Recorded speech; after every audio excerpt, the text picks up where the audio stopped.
Howdy, hello, good evening, good afternoon, good morning. Hope you're well. Hope you're all tickety-boo.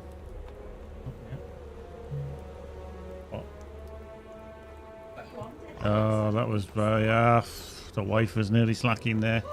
It's nearly slacking. How are you all? Good evening, good afternoon, and probably good morning. Sunday, yeah. Been a busy week again. I think it's just a recurring theme, isn't it? It's just always a bloody busy week.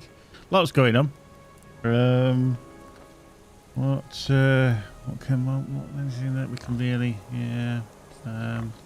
Oh yeah, I had a tooth taken out. Yeah, that was an interesting adventure. Yeah, I had an unfortunate arterial bleed after doing it, and it wouldn't stop bleeding, which was fun. But that's all settled down now. It's all good. Face is healing well. Well, literally my gum is healing, but yeah, pain in the face. It's a pain in the face. But I hope you're well. Hope you're fabulous. Bane, how you doing? How you doing, Connor? Good to see you, my friend. So yeah, we have news, don't we? We certainly have news as to when we are going to see the new servers. Okay, so they have actually released it. If you haven't seen it already, I'm just going to bring up the page again. Let's just go to LOTRO. If I do sound funny, it's because I do have a hole in my face still, so I do apologise. A hole in my face. I'm actually slightly cold on the exterior. Okay. So you're slacking off again. Yeah, you're slacking off again. I get it. Let me just bring that down there. Let's see if I can just bring up that page. Let's see if we can bring up that page. Where are you? That's the page. But let's just there we go. So this is the page. All they've done is they've updated it. How you doing, Crafty? How you doing, Kerr? So yeah, it's they've released the dates, and you can see the dates here. Here are the details. Obviously, when we looked at these before, these dates were not filled in because we didn't know when they were going to be. But talking about housing, worry about all the housing dummies we've got. You got worry about all the housing dummies. Yeah, I think that's probably going to be the biggest concern for a lot of people is how they're going to move all their stuff. But I think you've just kind of got to worry about that over time. Get the ones that you need moved as soon as possible, and then worry about the same shit, afterwards. So first up, Monday, 3rd of March. That is going to be the day. -5 GMTV. Now we are on GMT. I was going to say GMTV. Good Morning Television. Yeah, GMT at the moment. So that is going to be like 5 PM for the UK, because that's going to be midday Eastern. So 5 PM, 6 PM Central European. VIP subscribers will be able to log into the game world. So this is the new game world. So in my case, and I'll use that as the reference, it's going to be Orcrist. So VIP subscribers will be able to log into the game world to access the character creation screen on their destination world and secure up to 3 names, okay, per 64-bit world of their choice. VIPs will not be able to log into the game world to play or be able to transfer their existing characters, but they can create characters with their desired names and then later rename their transfer character to the preferred name after deleting the placeholder character. Orcrist, I think, is going to be absolutely mental because we're kind of, as Bane says there, it would have been so full. I think we're going to see so many players merging from other European time zone servers that are just going to go, right, I want to play on a low ping and I want to play on a server that's similar to the one that I was on. So yeah, try log off before you transfer in a really quiet area like Northern Chetwood or something. yeah, that's a very good advice, I think, because if you are in a busy area, if you're going to log out in the middle of Bray or something like that, then I think you're asking for trouble. Or, any of the central hubs or something like that. Really, I mean, you could go to your house, especially for your character that has a house.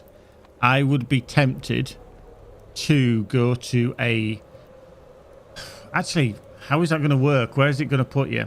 Because the housing is not going to exist So that's an interesting one. Maybe don't do that at your house, because obviously your house is not going to exist. So your housing region is not going to exist. So it may just drop you out somewhere else. So what you could possibly do, and for people who have housing in premium, or if you have a house in a standard area, you may want to log in just outside where you can purchase the house. So housing should be refunded if I remember when you transfer and log in, so housing area is a bit pointless. Yeah, but actually repurchasing might be, as Crafty just said there, outside the housing instance. So then that is for the character that I think has a all the items that you need to buy. So if you want to rebuy very, very quickly, that would be a good idea. That only obviously matters if for the character that has a house. Everybody else, it doesn't matter. You can, I would think, log out somewhere quiet, as Bane said, which might be an idea. So Monday, 3rd of March, which I have no idea what freaking date we're on. What day are we on? 23rd today? 23rd? Is it 23rd? Okay, 23rd today. So we're not a leap year this year, so that's going to be a week on Monday then, isn't it? Yeah, a week on Monday. Yeah. So yeah, Monday the 3rd is when you're going to be creating the placeholder characters. I know there's still a little bit of confusion. I'm sure people will start getting a little bit panicky. So if you are a VIP and literally a VIP only, then you are going to be able to log in to those new worlds to create a character. Now, character creation can take a little while. Okay. However, I wouldn't worry about the character creation. I would literally hit random and then create the character name that you want.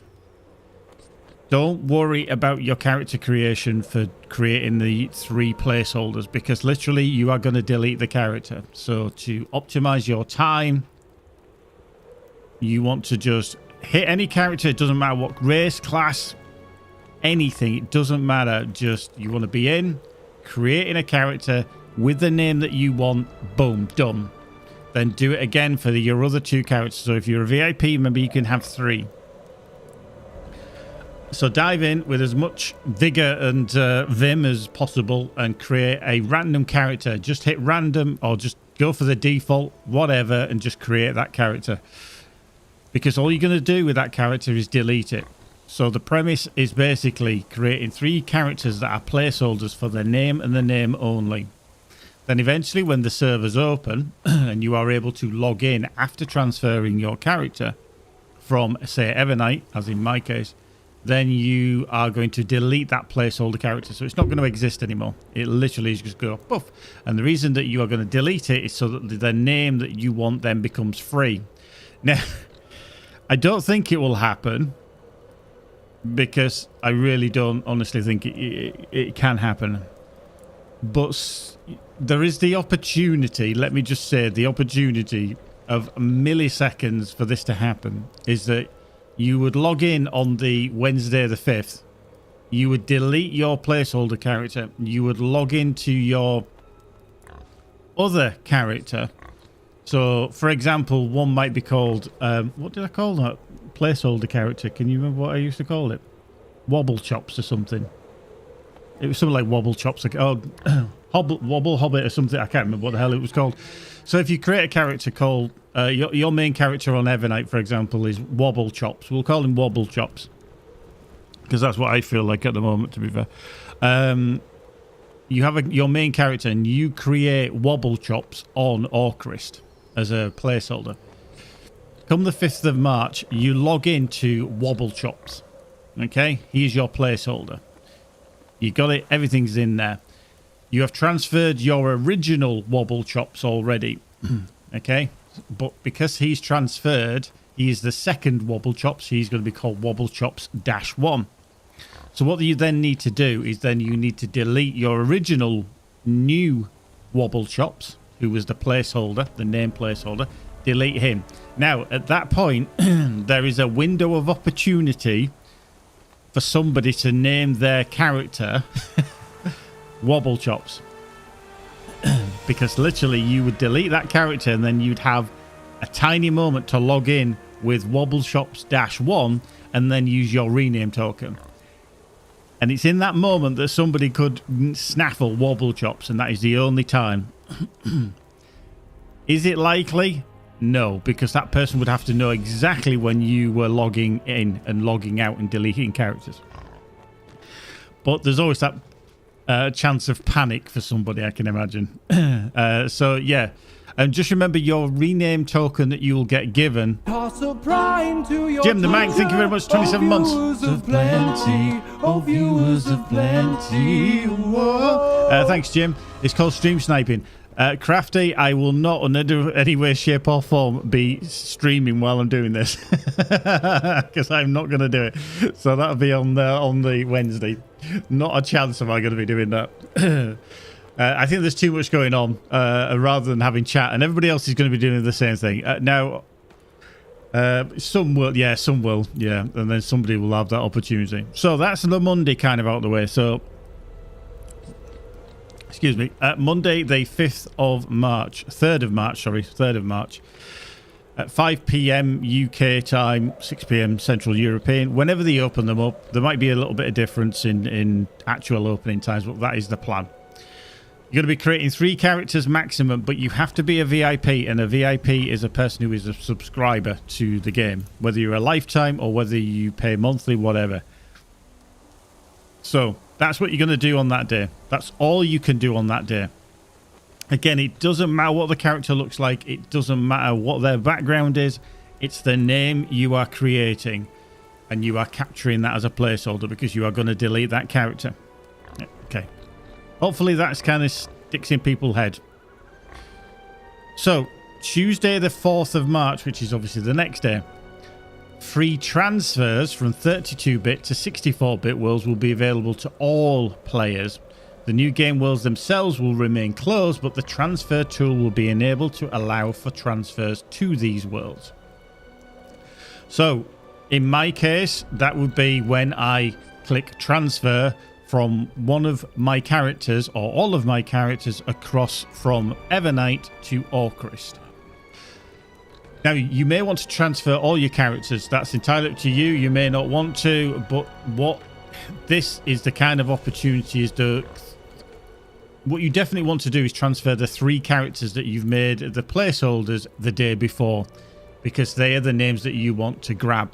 Now, it could be that other characters you aren't able to grab because, you know, there's still that opportunity. They're only giving the people 3 chances. There are definitely going to be people who are going to be disappointed because they're not going to get the name that they had.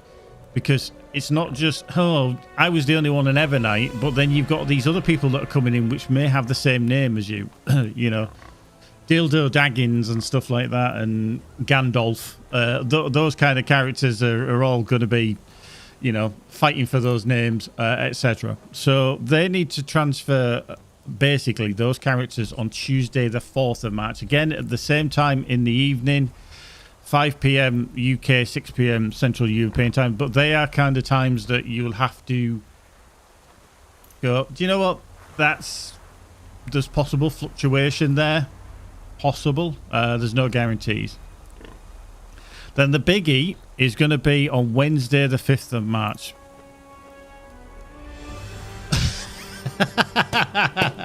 I love that.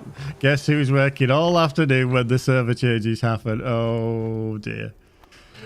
Now, to be fair, as long as Ben, as long as you've got your characters' names, then I'm sure you're going to be okay. However, yeah, it's a case of, oh fuck, I need to get my characters over there. But hey ho, yeah. As long as you got, but I do believe, Ben, that you're looking at changing your names a little bit.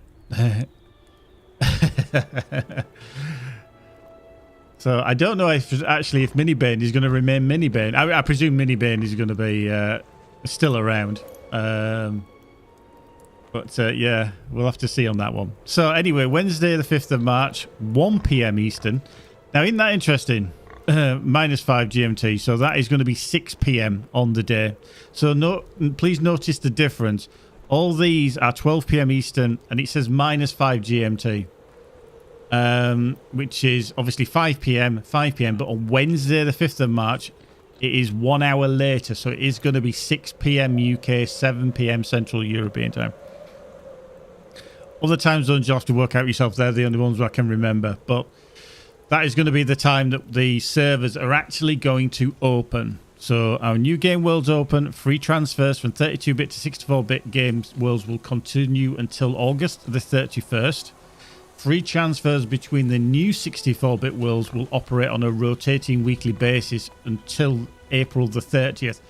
Now, that one specifically, the last part of it, free transfers between the 64-bit worlds, is basically if you join, say, Orchrist, but then you think, oh, actually, I want to go to Meriadoc. So we've kind of got them listed down here. So if you've logged onto Orchrist and thought, actually, I don't want to stay here, I want to go to Meriadoc, which is another EU one, then you could do that. And that's going to be free. But that is only until April the 30th. So you've got that opportunity to switch. The other aspects of free transfers between the 32-bit worlds and the 64-bit game worlds will continue through August 31st. So you pretty much have the ability to switch, in my case, off Evernight and anything else that's the older 32-bit gaming worlds to the new gaming 64-bit gaming worlds until August the 31st. Now, I'm trying not to read too much into that, but I think that is going to be the kind of date where they're going to then go, right, we've shut the transfers off. If anybody else wants to move, they're going to have to pay. So make sure you're going to do it in advance. But that is roughly around the time where I think they'll be looking at the decision whether the older 32-bit worlds are going to survive. I'm not saying that they're going to disappear, but I'll be very surprised if they lasted for a long time after that date. Because there's no point in running a 64-bit server if the player base just isn't there. Now, whenever that point comes, whenever that day arrives where they are going to close Evernight and any of the other 32-bit worlds, which I think in a I'm just moving my character so I don't get logged out. I think in a realistic world, we've kind of got to look at it as if to say it's going to happen, because financially it doesn't make sense for them to keep running the older 32-bit worlds. And when the other thing is that the Windows 10 support or Windows support for 32-bit, I think runs out at the end of 2025 anyway. I can't remember on that actual fact. It's soon. So they're not going to want to basically be kind of looking after two code bases, like a 32-bit world and a 64-bit world. So they're going to basically want most people on a 64-bit server, operating system, etc. That's come up.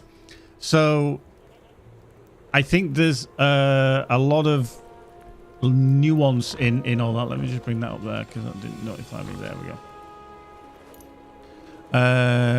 So I think there's still a lot to consider in terms of cool. Yeah, the ad break I think kicks in for over like a 3-minute period. So if somebody joins, then they could get stuck right in the middle of an advert, or it could be that, you know, they only get a little one. Yeah, Crafty. The punishment will be if you wait too long. The name you currently have, the odds will be against you, and you lose all rights to it. Person currently you. Absolutely, I think that's definitely something to consider. If you do wait, then you're not going to get it unless you've created a placeholder character. Now, obviously, if you've created a placeholder character, but you're thinking, I'm not going to leave Evernight quite a while, then, you know, you've always got that opportunity to think, to actually do what you need to do in terms of that. You could do it whenever, you could move whenever and just have the whole placeholder. But you've just got to remember that it's going to cost you after August the 31st. Now, what I've done is I created a brand new character on Evernight. You're like, what are you doing? Why are you doing that? It literally it's a level 4 character. I think I got them through the kind of intro starter area and plonked them at my house. or near my house anyway, in the housing instance, because that character is going to stay there until they close down Evernight. So that on the day that Evernight closes, my plan is that that character will be there until they literally disconnect it. So we may do like a stream of farewell to Evernight. This might be, 8, 10, 12 months, 2 years, whatever, however long it is. But that character is just going to sit there. I'm not going to utilize it. I'm not going to transfer them off Evernight. They're literally just going to stay there, and then they're going to be dissolved into the void. Maybe they will, Crafty. I don't actually know, but I can imagine if there's a character, because you have to create the character, so the character has to be created. So I don't know how they can get around that, because even now there's characters that haven't been played that have got a name. You can't then take it off them. So I don't think that would be a thing, because if you've created a character but you haven't played it, that doesn't mean somebody should then be given that name. So I don't know how they could get around that, to be fair. So yeah, I think it's an interesting conundrum. Is that I don't believe name hoarding will be addressed in any way. I think they've kind of put their hands up and said, hey, if you get the name, you get the name. Unless you're trying to be a bit facetious with your naming and you've literally nicked it from somebody else, then we're not going to intervene. So I can't see that is going to happen. I can't see them intervening in that situation. And then the following week, just to catch up with all this, so a week after the server's launch, we will begin offering free transfers from many previously closed game worlds to the new 64-bit worlds. See our table in the FAQ below with a specific server order and timing. After this final transfer period, these previously closed worlds will be permanently closed and no future characters will be possible. Now, I don't think, and I'm just going to scroll down here. I actually don't think at all that I have any characters on any of these other servers. So these are the Dark Worlds. These are the ones that no longer are accessible, but they have made a way to allow them to be moved off there. So the North American ones, Darrow Delph, Elendilmere, Firefoot, Imladris, Meneldor, Nimrodel, Riddermark, Silverlord, Vilya, and Windfalla. And then the European ones, Anduin, Eldar, Estelle, Gilrain, Maya, Northorn, Snowborn, Vinya, and Withywindle. So I actually don't know if I have any characters on those. I don't think I do. I'd be very surprised if I do, because I literally mostly stuck to Evernight, so I don't actually know. But yeah, the schedule is that's going to be the March the 12th onwards. But as you can see, there is a specific order for them to do it. So I think they were looking at maybe the most popular servers first, and as you can see, like Dwaro, Delph, and Anduin, maybe they were the busiest Dark Worlds. I don't actually know, but on the March the 12th, they're going to be the ones that open up first, and then on the 14th of March is going to be Elendilmere and Eldar. Then we're going to have Firefoot and Estelle on the 17th of March. The 19th, Imladris and Gilrain. 21st, Meneldor and Maya. 21st, yeah. And 24th, Nimrodel and Northond. 26th is Riddermark and Snowborn. I actually thought Snowborn was more popular. But anyway, it might not be done in kind of order as such. Silverlord and Vanyar on the 28th, March the 31st, Vilya and Withywindle, and then finally on April the 2nd, Windfalla. So that is going to be your opportunity to start moving those. You're going to be up until August the 31st for those as well. And then after that, they will be permanently closed. So if you permanently closed. So if you know anybody and you have any friends that are on those servers and they've been waiting a long time to return and grab those characters, you might want to tell them soon if you are still in touch with those people. But obviously these were closed back in I want to say about 2012, something like that. So they've been shut for many, many years, at least 10, 12 years now, I would have thought, if not more. So, that's pretty... one thing, by the way, just thought, when you serve a transfer... Oh, we're getting it. Come on, Ben, type faster. Come on, Ben. Friends, listen. Oh, yeah, the will be wiped, yes. Yeah, that is in the... I don't think it's actually screenshot any you have, yeah. Absolutely. I don't actually think it... Does it even say in the... Let me just see. List. Yeah, okay. It is actually listed. Sorry, it is actually listed there. So, yeah, just as the kind of important things like recommended transfer order and important tips as well, which is quite handy. So, the recommended transfer order for players to make the process go as smoothly as possible, we recommend transferring characters to the Destiny world in the following order. So, if you are a kinship leader, you want to move that character first, if you are a kinship leader. Now, for me... I think Miller is still the kinship leader of the Knights Who Say Ni, the original Knights Who Say Ni, none of these splitter groups that came afterwards. Then the homeowners, if you own a home, you want to be doing them second, all your shared items, and then your other characters. Okay, so that is the recommended order. Okay, now as Bane kind of alluded to, there are things that you need to consider just to make sure that it goes relatively smooth and you don't go, where the f is that gone? Because somebody will. In-game mail is not transferred, so make sure you detach all mail items you wish to keep prior to transfer. Any items or messages lost during the transfer process will not be restored by customer support.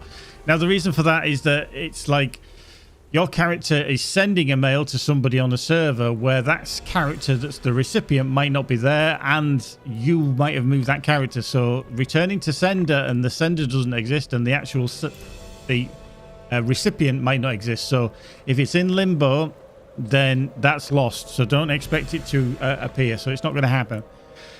Similarly, with any auctions that are underway, they will be lost. So complete your auctions and get your stuff prior to transferring. So if you're a bit of a seller of possibly the newer items that are out there as well, shut them down, grab them, put them into your vaults, put them into your character's inventory, and then delete anything that you've got ongoing. You really don't want to have anything sat there, because again, similar, the person that's selling the item is not going to be there, so they can't then... A person can't buy it, because then the auction system can't send the money to somebody, because if they've transferred off, then, you know, hence why it's just going to be, it's not going to work. Legendary item reward track will not come with you to your destination world. Please claim your reward track rewards prior to undergoing a character transfer. Now, I think if I just check in game 1 second, the reward track is currently going to end in 3 days and 2 hours. So it's going to be kind of server restart time. So that 3 days. So it's going to be like Tuesday. So yeah, Monday, Tuesday, like Wednesday, whatever time for the to do the restarts. So you've got to claim it all. Now, I don't have too much on this character, to be fair. I haven't done a lot in this because I've got way too much crap in my vaults already. But yeah, that is when the reward track finishes. Now, I don't know if they've said anything or mentioned anything, but possibly what is going to happen is that they may hold off starting the new reward track until the new servers come up. I don't know for definite. I don't know if anybody's asked that on the new Discord or in the forums. Because obviously if the next season is due to start, let me just bring it up. I want to just see. Yeah, that's a brave. I just want to see the public event schedule. Let's just see. Let's just look down here. So yeah, so that's the 6th. They haven't got it. So that's when it ends. But they have it penciled in for the 19th of February for the reward track to start. So have they delayed it then? because if that's due to start, we're still on season 12. So I think that's going to be delayed. Yeah, okay, so that... Because I think that was where they possibly penciled it in originally for the servers to come live, and obviously that hasn't happened. Because that was due to end the 20th of the 5th. We don't have the time on there, so that may be pushed back. I think they're going to still end it in like 3 days time, but then they may delay it until the servers actually open on the 5th of March. Otherwise, what would happen is server transfers would be a bit delayed. So yeah, we'd have to check on that. But that's going to be an interesting one anyway. And then obviously just to reiterate what Ben said, your friends and ignore list is not preserved. Now, the problem with the friends list is okay. The ignore list is going to be the problem. Now, the reason for that is your friends are generally going to keep the same name, because obviously when you transfer servers, you're going to have to recreate your friends list. Now, if they've kept the same name, then that's fine. However, there might be people who you are in the kinships with, you just know as an acquaintance. If they change their name, you're not going to know who they are. Ignore list, like I say, is going to be similar, because there may be people who have been absolute dicks previously and you've put them on an ignore list. I've got a few on my ignore list that I just like, you know, they're just trash talking dipshits in the chats, and then just so that I don't see them, I put them on ignore. If they change their name, then you're going to see that content coming from them again. What you might have to do, especially world chat, you know what it's like. There's some vitriol posted in there. You're just going to have to start re-adding people to your ban ignore list, rather. So I think it's going to be a bit of a lottery, but just don't go into world chat and you'll be fine.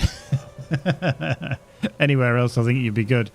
But like I say, we've got just over a week. Have a look at the FAQ. I will put it just into the chats because it does have the dates in now for everybody to see.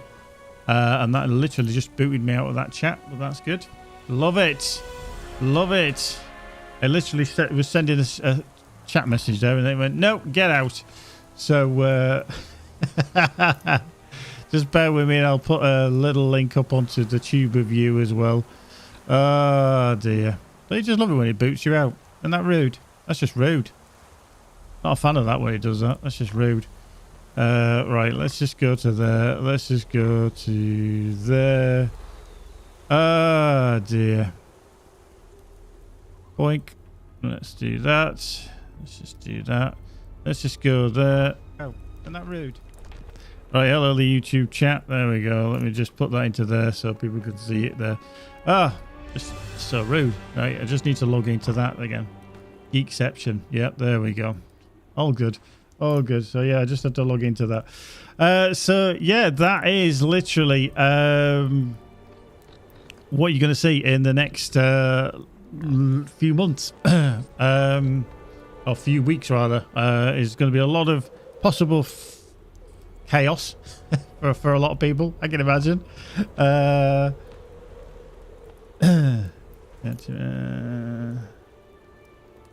there we go.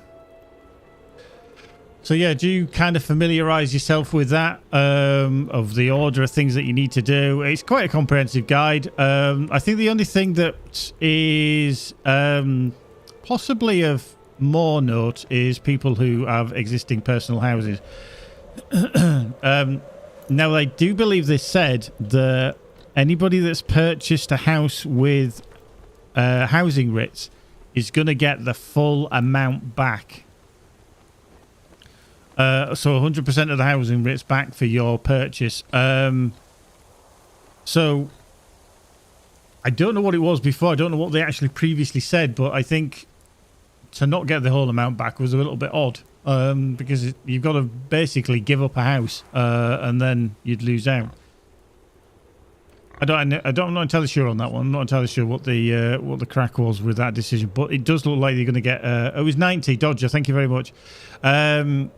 Yeah, I wasn't sure. I'm thinking, why would it? That to me I wasn't aware of that. And that to me is a little bit, I don't know.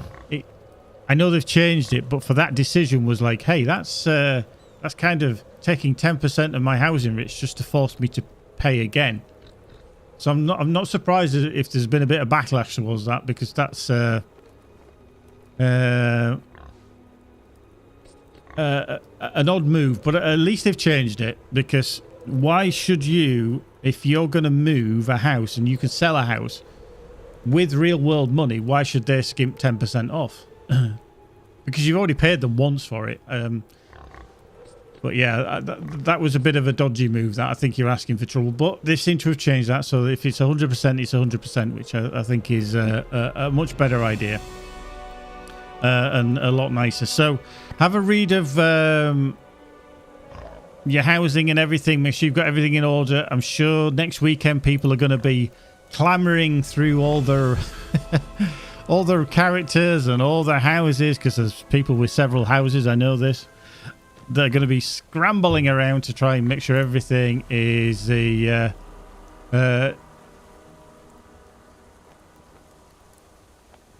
making sure everything's in order, everything's in kind of situ for the following day. Now remember, the Monday is only about creating characters. The Tuesday is about initiating the transfer. The Wednesday is the day of opening. Now, I think that you need to set some kind of expectation within your head of what you are going to have when you log into the new servers. Because is it going to feel a lot different to Evernight? No. Is it going to probably feel busier? Possibly. Is it going to be servers struggling to operate? Probably, because there's going to be a lot of people trying to log in. So the overall game experience will be better, especially if you are based in Europe.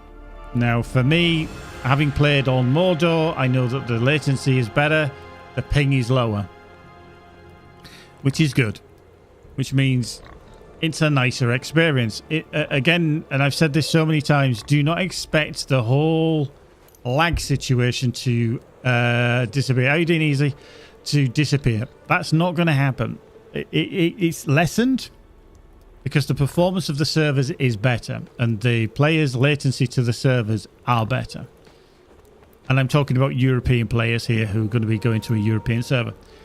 However, how the players or how the servers cope with all the new players that are going to be coming on, I think it's going to be similar to how Mordor operated. But Mordor is a kind of an odd case scenario because it's the new VIP server. Along with Angmar, it's a specific kind of skill set that's on there with the Veil of the Nine. So when it's a normal leveling server, non-RP, I think the expectation will be it should run a bit better, but don't expect miracles. And I think if you're going with that mindset, you are going to be disappointed. If you're going with the mindset of, oh, this is going to be great, I'm going to be super fast and everything, we're not going to have any hitching, we're not having any latency, everything's not going to have any crashes, we're not going to have any problems, you're setting yourself up for disappointment. And then those kind of people will be the ones that will be going with pitchforks and everything to the forums and the Discord. As I understand, East Coast USA may see higher latency ping as West Coast may improve. Absolutely. It's all down to geography. It's all down to that will increase your latency. For us people who played on Evernight originally, which was obviously in the EU, literally, we went from like 20, 30 milliseconds, you know, around that figure, all of a sudden to 80, 90, 100 milliseconds, depending upon where you were. So, a move for people who have if you think of your geographical location now, if you are nearer the East Coast USA, when the new servers come online and you shift, you've kind of got to work out your distance between kind of Boston, New York kind of area across to Las Vegas. Are you closer or are you further away? Now, it may be very, very similar depending upon where you are. If you were kind of in the middle of those two geographical points, then you might not notice a much difference. If you are kind of East Coast USA, you're all of a sudden maybe going to get a quite a nice bump in kind of, or reduction in your latency and ping, which is going to be nice. But then people who are from, say, New York or Boston that play, all of a sudden their latency, if they move to the new servers, okay, remember this is only affecting the new 64-bit servers. It doesn't exist, it won't affect the existing servers, the 32-bit servers. Then you will see your latency. Now, there's a thing that you can test if you are a VIP, that if you look at Mordor and Angmar, now I don't know the position of Angmar. I believe that somebody can correct me here. If it is in Las Vegas already, then you'll be able to check your latency to that server. But I don't know where Angmar is actually based in terms of geographical server location. Players from, say, Oceania, from Australia, or anything like that, they're going to actually get a wonderful increase because it's just getting that little bit closer to them. So aspects in the EU servers, they are going to be closer to the EU time zone, pretty much bang on. So we're going to get an improvement in our latency for anybody that wants to play on them. And then anybody that's in the US, it's kind of borderline whether it's going to be good or bad. But the overall the server performance will be improved because the 64-bit, more resources can be used significantly in terms of RAM, and how the whole engineering side of the servers has been deployed. It seems to be giving a good improvement to the server game engine as well. So your mileage may vary, but I think the biggest uplift is going to be for us EU players, simply because it's going to be geographically a lot closer, which means our latency is going to be much reduced. And that is only a good thing. But we already see that with Mordor, and I think that was why Mordor was so popular, because it was like, yeah, this is so cool. I think the other option is that players have been hankering so long for a server. Gantoran is inbound with a raid.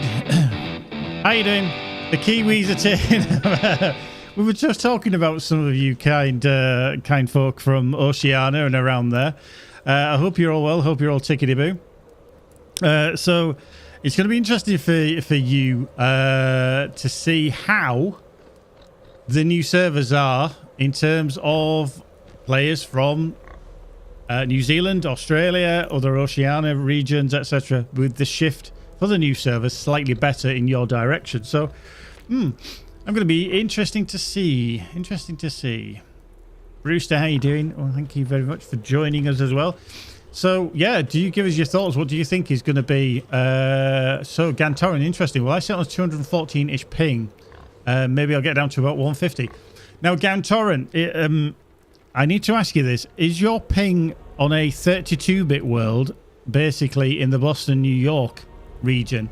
Have you tried playing on Angmar? Because I don't know the actual location of Angmar, whether it's still based in kind of East Coast USA or whether that one is already in like Las Vegas. I don't know. Somebody will have to tell me that because I don't know the latency to that server. But it'd be interesting to know because obviously if Angmar, which is the Veil of the Nine server and the 64-bit server that they released, is in Las Vegas, you would have an idea what your ping would be to that server and the new servers. I've played on Angmar, but I haven't had a good look. But let me check real quick before I head off. See, Bruce, you think Angmar is still East Coast? Yeah, I'm not sure, to be fair. I know we had it in the EU data center for Mordor, and that's why we know how good a latency is for us in the EU. So, no, it's going to be interesting to see what it is, because it's just going to be beneficial for anyone. But as a kind of preface, your mileage may vary slightly because of the location of where geographically you are in relation to Las Vegas.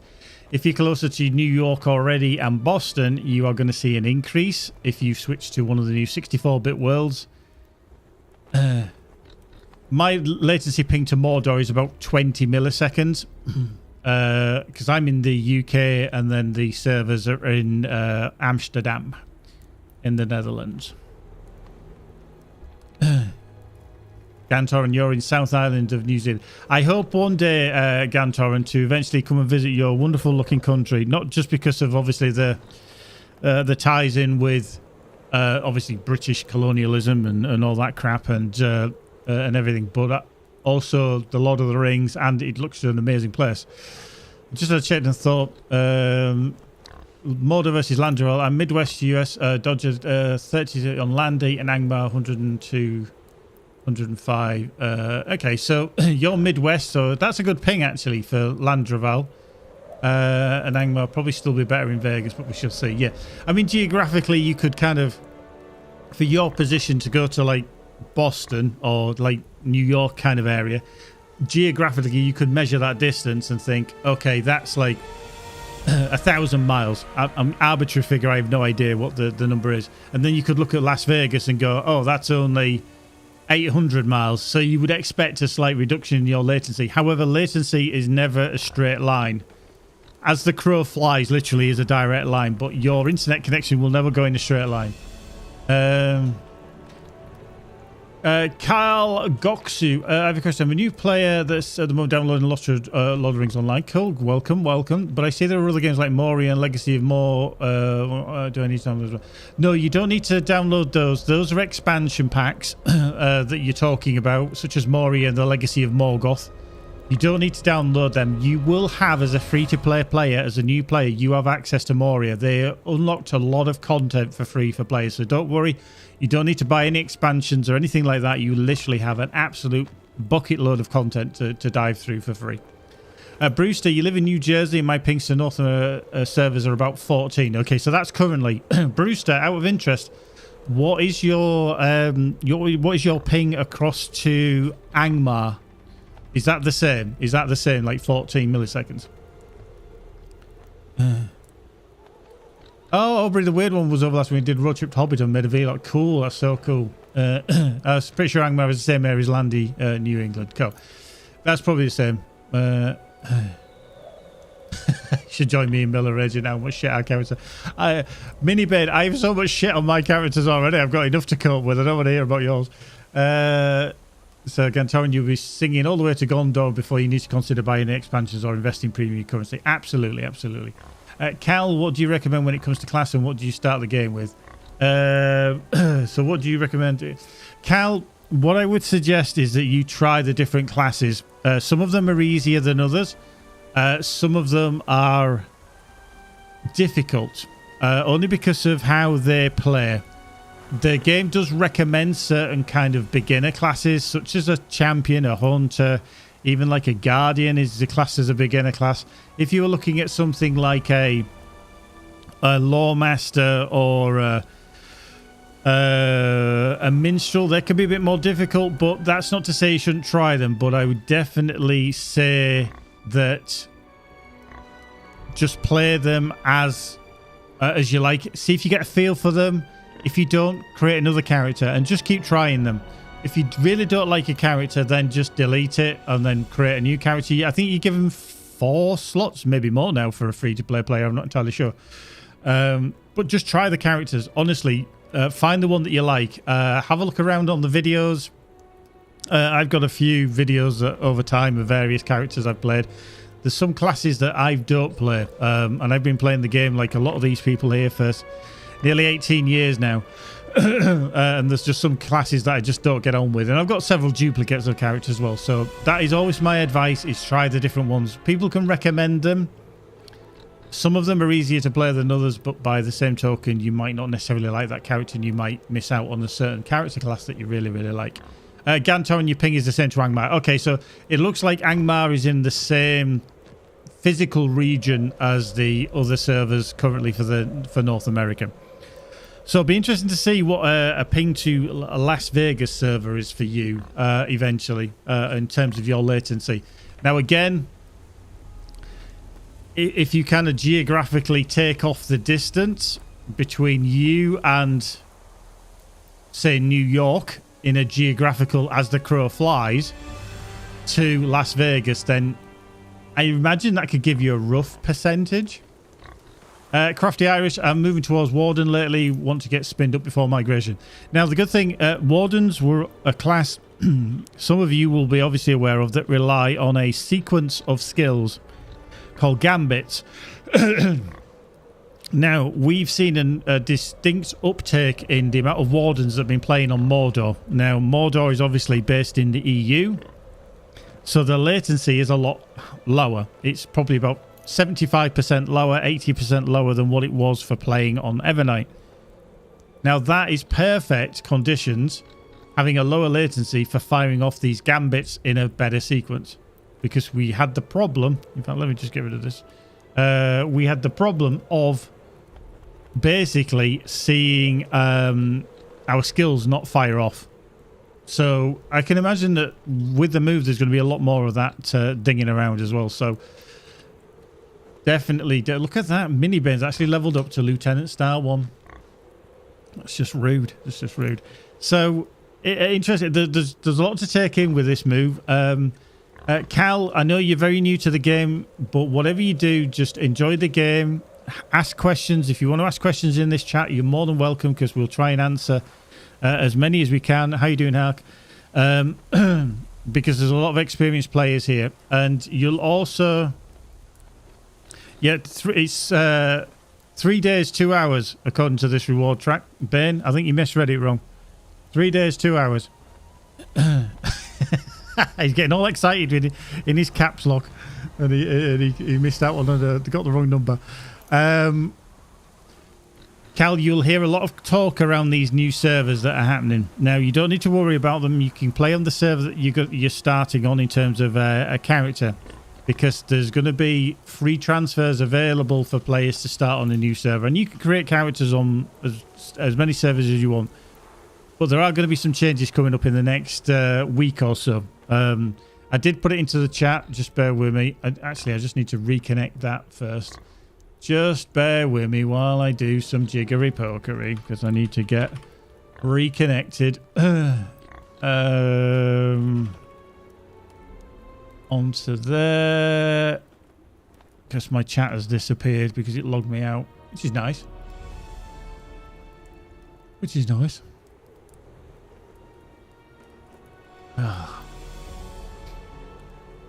Do you know one of the worst things that I find now is the capture? When you log into a website and you have them capture pictures, and it's like, click here to pick out a traffic light, or click here to pick out a person or something like that. It's like, Bruce, things are fast for me, right? Just logging into Arkenstone, 6.3 milliseconds. That is close. That is your latency to Arkenstone must be quite amazing. So obviously for you being there, East Coast, you are so close. Looking at maybe going to a new 64-bit server, if you should choose to switch to them. I wonder if you're going to be maybe going to 20 milliseconds. Distance-wise, I don't know. I couldn't say for definite how far that is going to affect you, but it's going to be interesting. Wow. It's just said, nope, that was incorrect. I do wonder about capture as well, whether it is actually right, because I'm sure it goes wrong from time to time. All I'm doing is trying to log into my chat again. Come on. I've got to find a bus. I'm trying to find a bus, and I keep clicking on buses, and then it says, nope. Oh no. Now I need two-factor authentication as well. God's sake.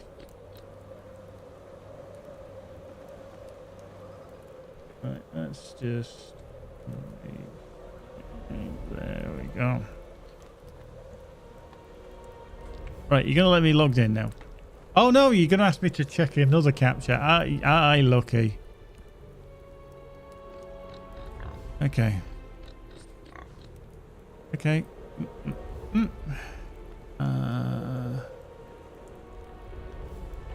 I do sometimes think it gets very confused when you do these captures way too quick. It almost thinks you're a bot just because you basically log in so quick, or you click it so quick. Be like, I'm not that daft. I can see where one is. Wow. It's a very overzealous system, I think. There we go. There we go. Yeah, Minibane, Brewster is literally sat on the sat nearly in the same location as the servers. There we go. We're back logged in. Right, I can see there's proper chats now all together after all that. Oh, dear. Right, here is that.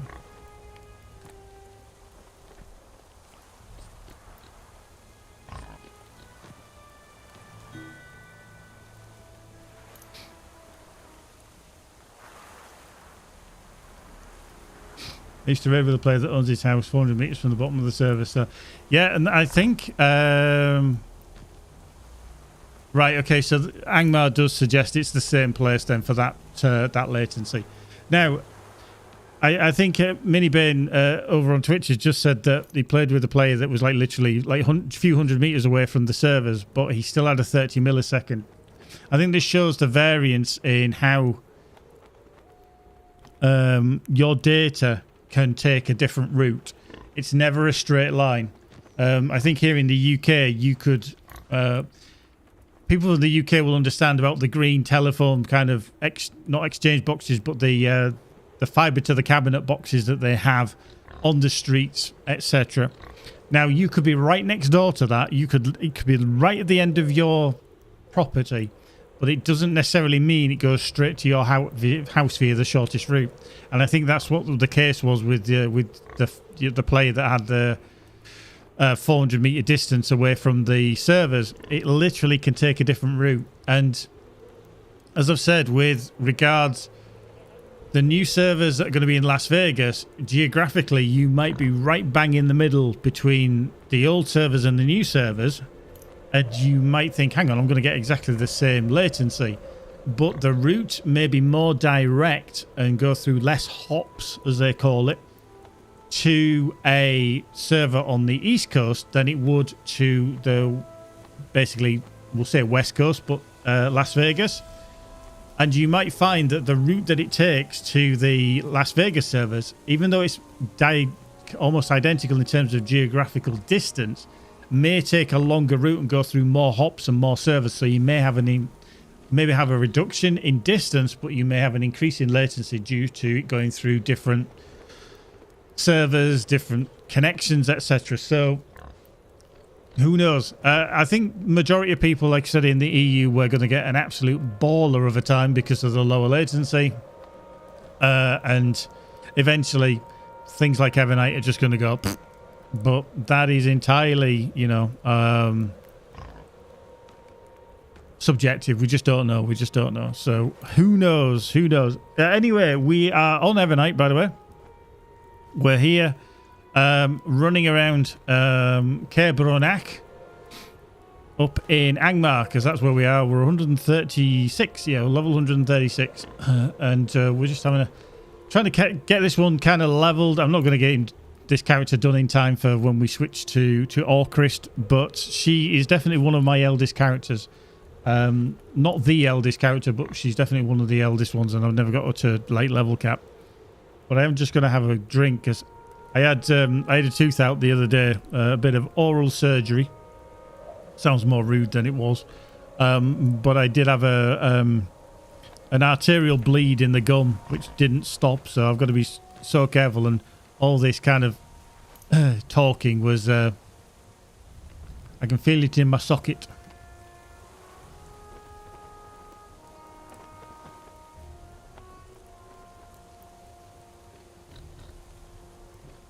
Yeah, so I've just got to be very, very careful with it. Very, very careful. So, yeah, I mean, this character, she's got a lot of crap already, but this isn't the one with the house, so I would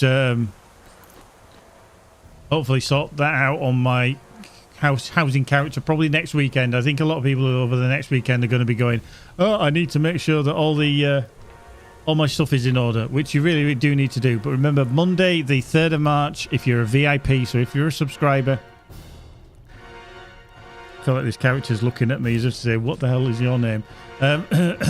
You need to create 3 new characters, ideally, which are going to have the name of the characters that you want. I've actually just realised that my mouse pointer is really, really small.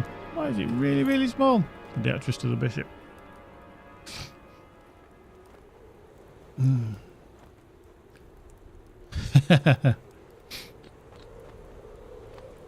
How much FPS can you get in unbar is the real challenge. Yeah, Brewster's got like a really low millisecond. Now, latency can affect your frame rate as well. So a reduction in latency does help. Especially because it kind of has to sync the data backwards and forwards. Hence why you have things like tick rates on FPS servers. Let's have a little look. Yeah, I actually just realised how small that actually is. For now. It's just rude, I know. Just rude. Yeah, hang on. Let's just...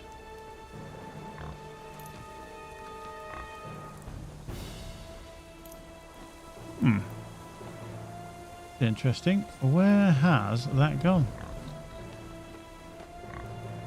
Let's just bring up Prime plugin. Wow. So it's not automatically loading for anybody. Okay, that's a bit weird. I want it to load for all characters. Bit of lag while it loads it in. Thank you. There we go. And then we also want Titan bars as well. Don't know why it's kind of done this, but there you go. Titan bar. Yep, we'll load for all characters. Thank you. Boink. And there we go. It's up to there. Right. So let's just go into options. Auras. Mouse tracker. Always load. Bane. I'm going to ask you this. Obviously, we have the mouse tracker with that. Do we have any different kind of graphics rather than just this white circle? Or is it a... Brewster, don't worry. Bane is just being sarcastic. He's not saying that you shouldn't show off or anything. It's very difficult to put into words. Sarcasm doesn't come across very well in chat.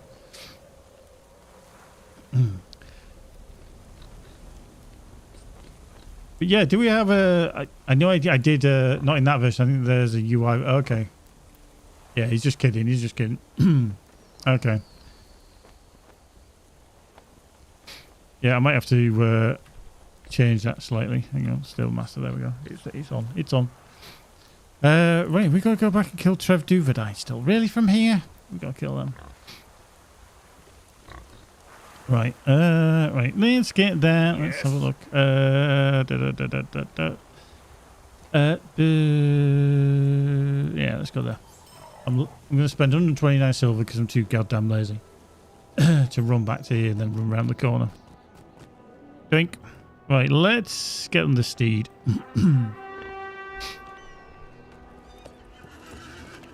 Boink. I think the other thing as well, which... Oh, hello, you can... Can we kill you? Yeah, maybe I'll kill you. Boink. Nice. Which completed a deed as well. Defeat servants. Okay. Okay. New deed bestowed. Marvelous.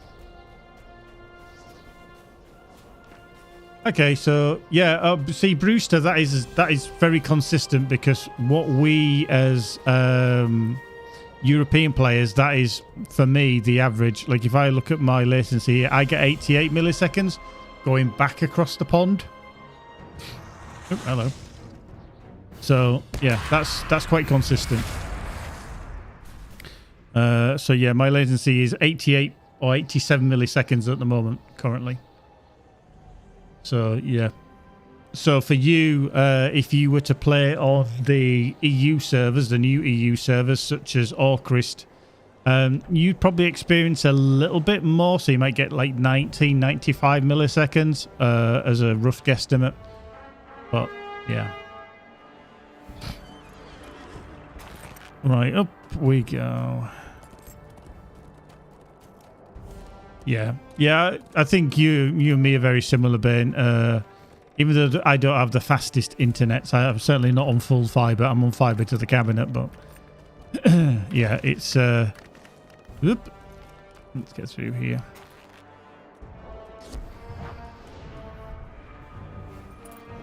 Whoop. Not going to take out him.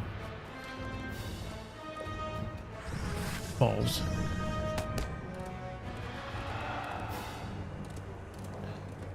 But yeah, an average of like 75 to 90 is what I get as well on Evernight, usually in the 80s.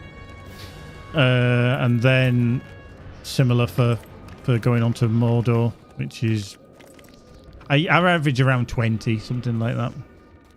Where are you? Oop. Down. And you. And you. That's here.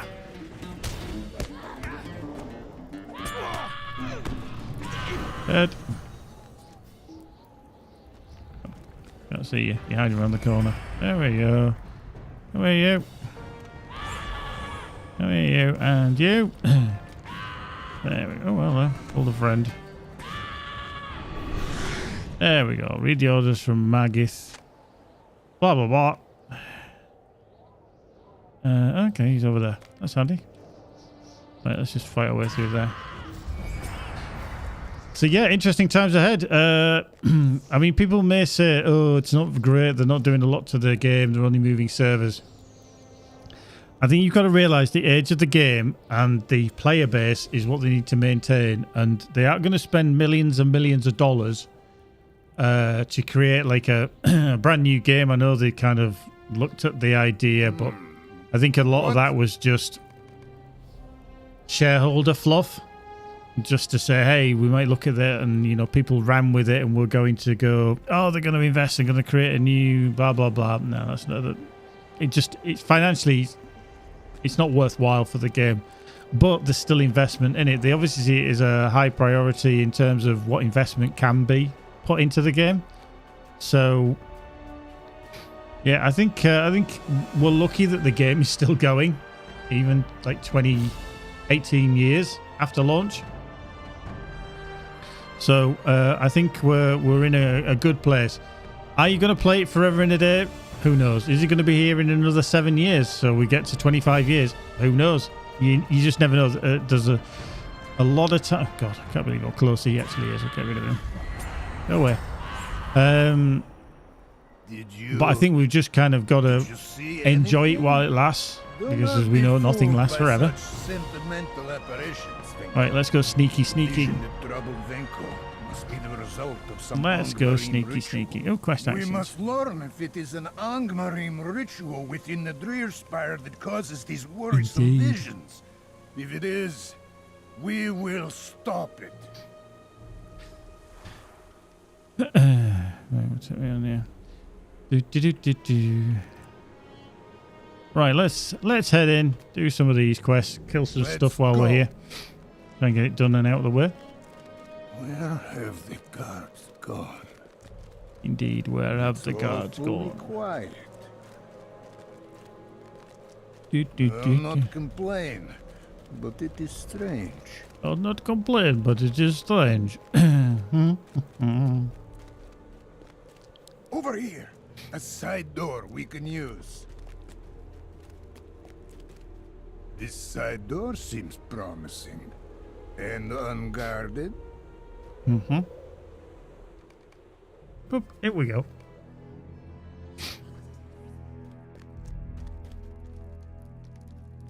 Wink. Onward, but remain alert.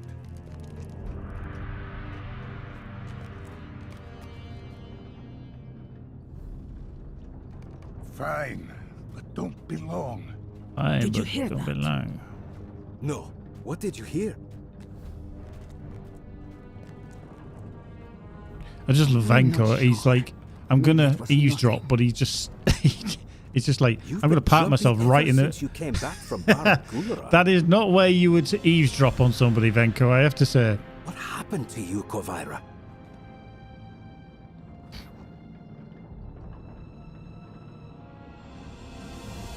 Ever since we brought the Multigar here. Algar called it the Fell Graver.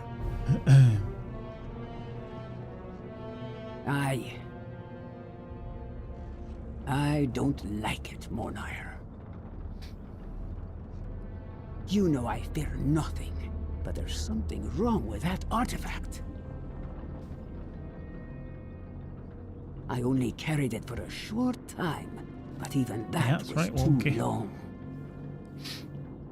Did I tell you I saw Govard? But she died months ago. I saw her standing not 10 feet from me, just as she was in life. But how? Indeed. How? You think the Felgraver showed her to you? I don't know. But I am glad Ruveron has taken it away. What does he plan to do with it? There are some warding Does rings it? preventing passage to a sacred lake of the dwarves. He plans to break them with the Maltagar. Well, good luck to him. Sometimes I wonder if Govard was the luckiest of us, after all. I wonder.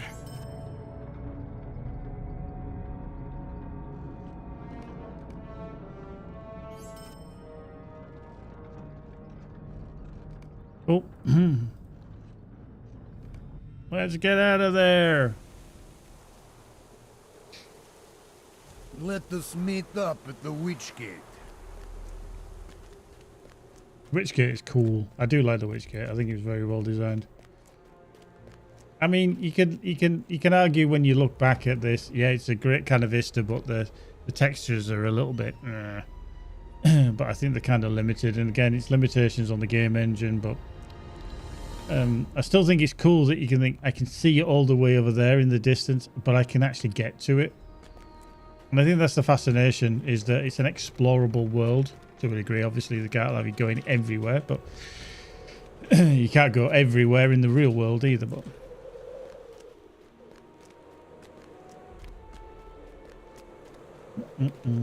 actually, I just need to check. So I've got yeah, I've got. I have to laugh. This character down here, Winterstar. I have no idea who they were. He kind of wow with flame mode. Yeah. This was a character that I had an interaction with a little while ago, actually a few years back, who started giving me so much grief because I was in a low-level area doing a deed with a higher-level character, and I was being respectful. I wasn't doing anything, but he was like giving me so much shit, and they were threatening to report me to.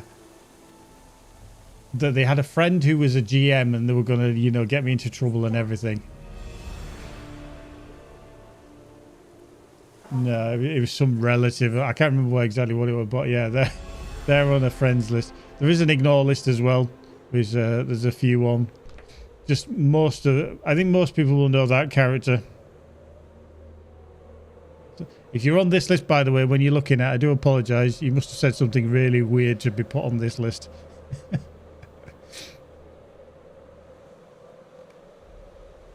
Right.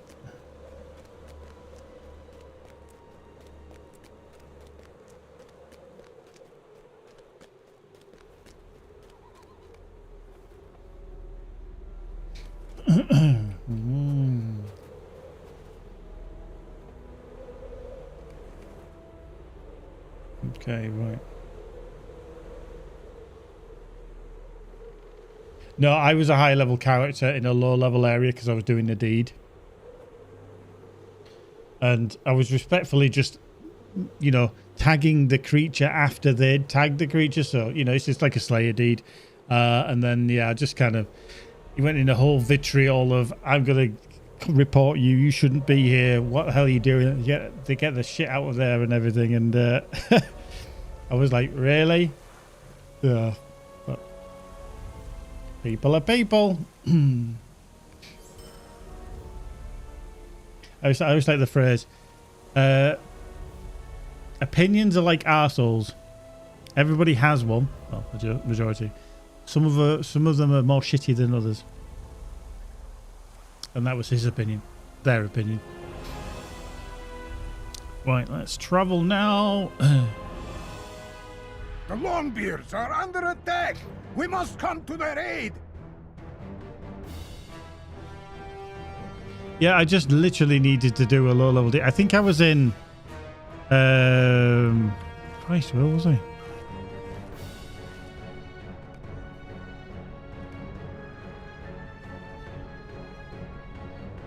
I was here. Yeah, I was doing in Nen Hilith, literally one of the starter areas, only because of the. I think it was the wolves that I needed to do, Follow me! which everybody needs to do. Love it.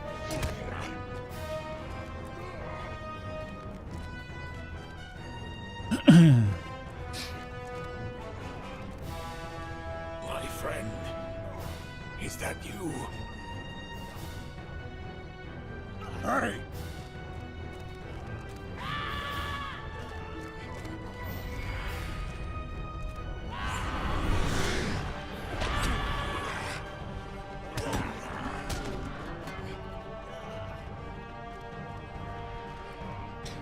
Weird. When I look back that way, my FPS dips, but when I look this way, it's fine.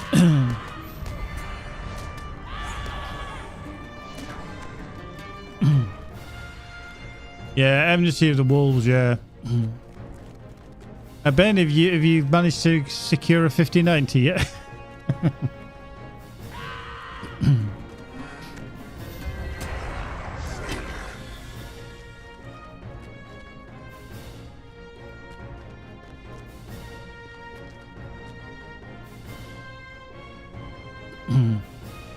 Yeah, I'm in a pre-order queue for mine.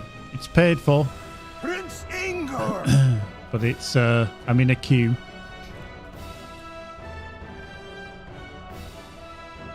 Yeah, this is Gundabad Irish, yeah. Come with me. We will find Gorgar and put an end to it.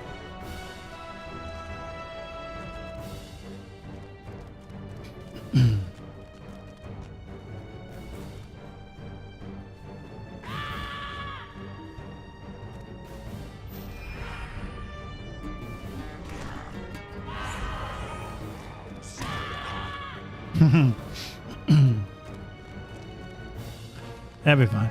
That'll be fine.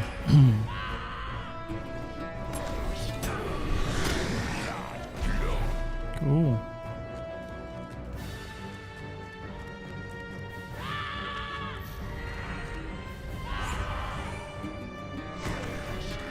I love how I'm just absolutely bitch slapping these before they even get anywhere close. Look, up ahead. Gorgar, let us end this now. It will be my pleasure, Princely. My hammer thirsts for royal dwarf blood. Wait! Wait, my prince! Stand aside, Forge Master. I have nothing to fear from this pretender. Where did you find that hammer, Orc? It is made of mithril and is dirtied by your touch. Is it now? Is it now? Why then does it delight in the slaying of dwarves? Boink. Stothkill! Yeah, they don't actually make 40 series any longer. They stopped that. Stopped making those at the end of last year. You will pay with your life! There is something about you, Princeling. What is it? Are you the same as I am?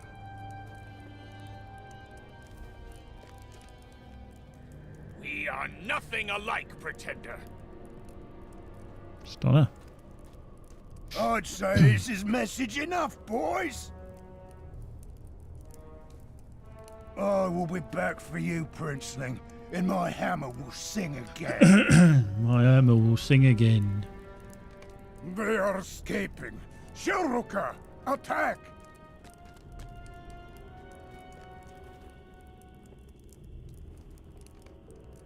Cool.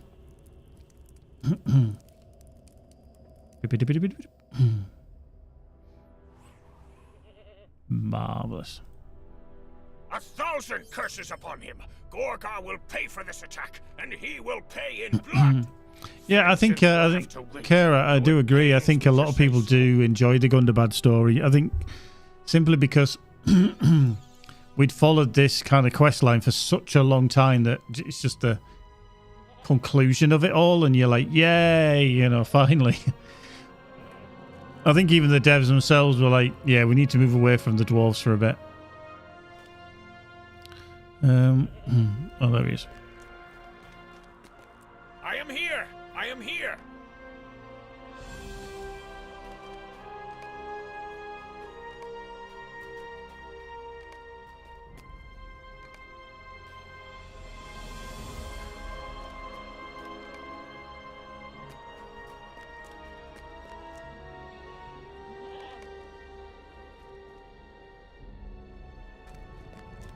Oh, there's one over there.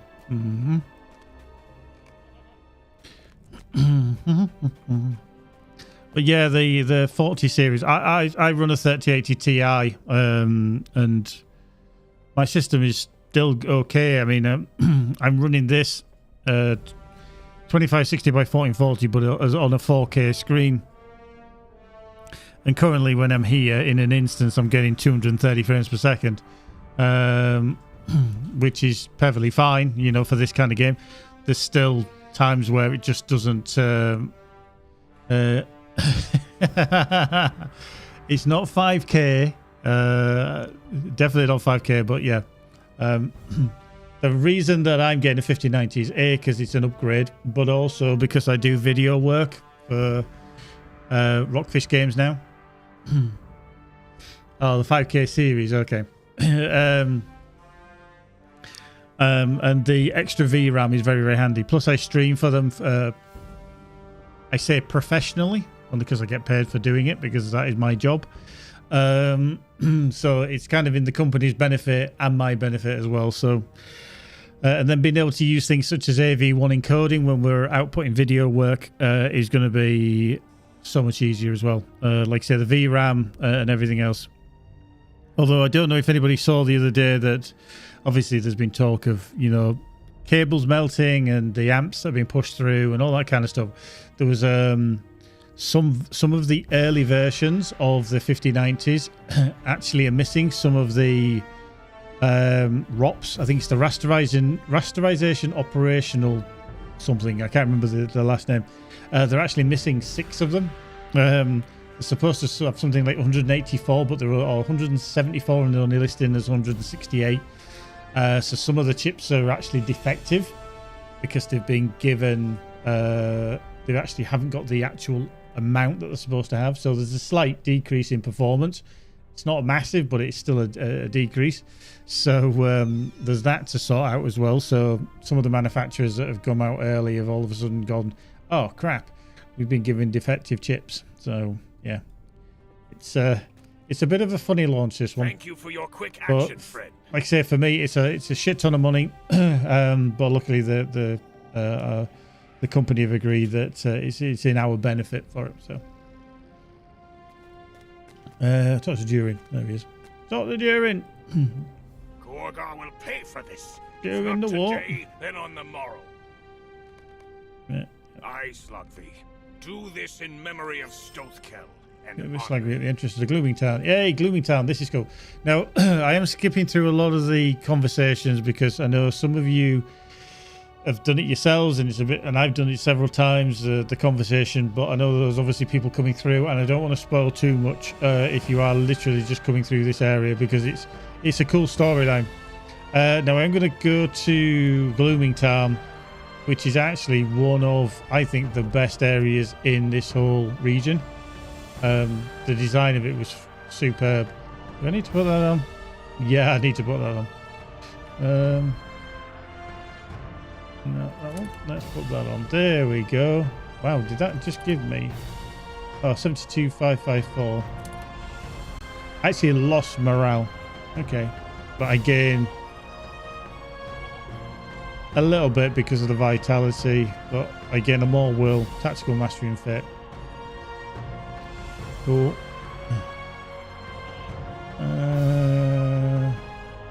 Okay, we can disenchant that as well.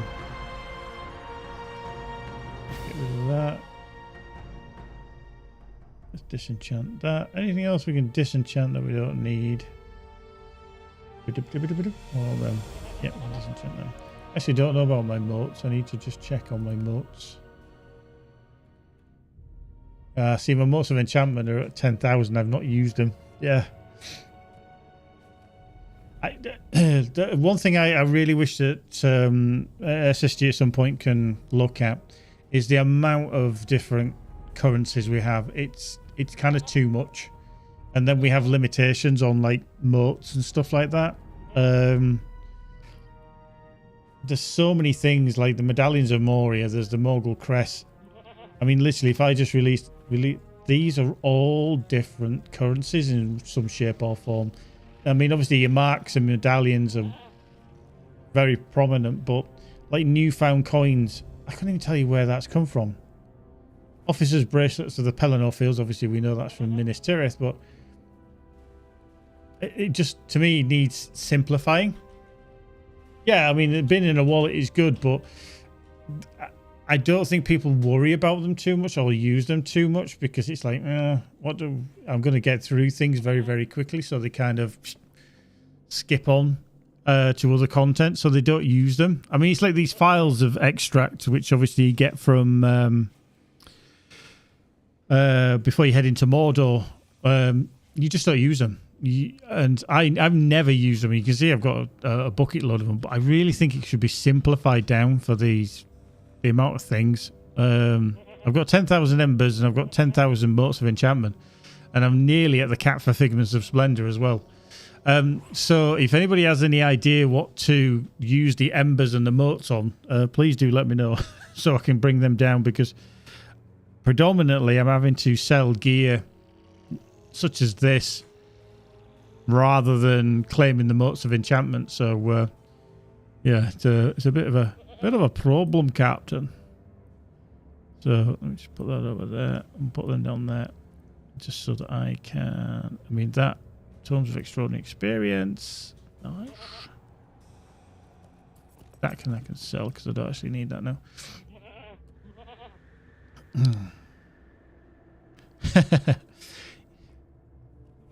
Yeah, just cosmetics. I mean, it's just if there's anything kind of. I mean, even my shared storage is at capacity now, so they are a disgrace. I love how people are like, look at those bags. The thing is, I just haven't used them, even though I've kind of dropped stuff in there. I still got stuff in trade that I need to trade off to other characters and stuff like that. But literally, there's a lot of stuff that I haven't. It's not even half done yet. Yeah, you're just gonna have so much crap, aren't you? It's like these for Delver's Humble Essence boxes. Yeah, they're fine. And this is why I don't even generally bother with the reward track. Even though I go along them, I don't generally do anything. It's like the ancient scripts. What mean the situation with the ancient scripts? 608. So that's fine. I can utilize them to get them out of my bags, which is fine. So I can claim them. I've got anything in here. Oh, there's traceries 131s. Yeah, so nothing dramatic there. Yeah, Outgate, and this is it. It's like this something like motes and fragments of, you know, hello. Just trying to think what else.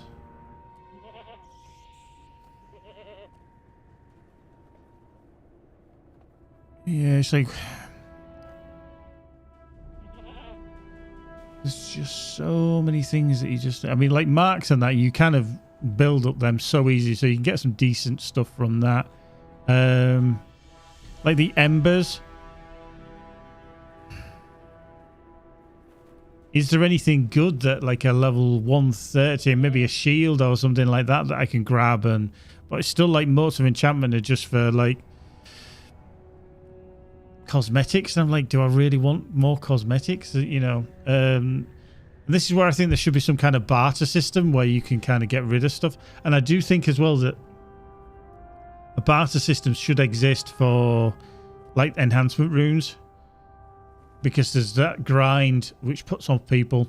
So you're like, what should I, you know, should I really grind more gear, and you know, for so I get more drops for the essences, for the enchantment runes rather, not the essences. And you just think, why the hell have I got that locked down? I should sell that. Don't need them. Don't need them. Get rid of them. Browse the shop. We don't need that. We don't need them. See, these three are what we need to lock for moats. So I just feel like there's too much stuff that you aren't necessarily going to use. I mean, like unhatched spider eggs, like the limelight gorge stuff.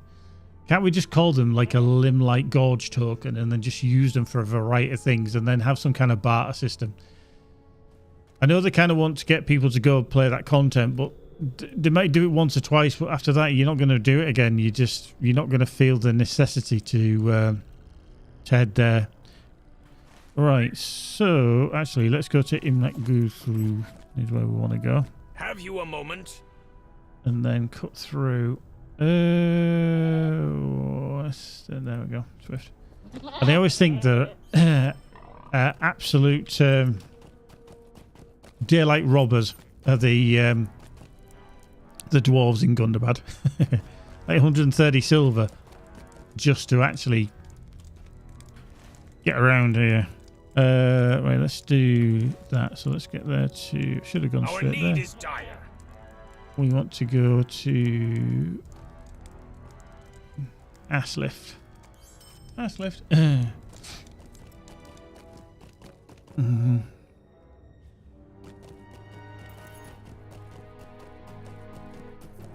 This is always, I find, one of the most confusing areas in Gundabad, just because it's on so many different levels, and you're trying to remember which level you're actually on as to where you need to go.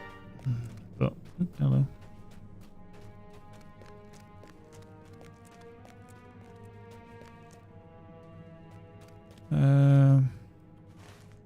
So yeah, we need to be over that way. So we're going to get on the goats because we need to go down.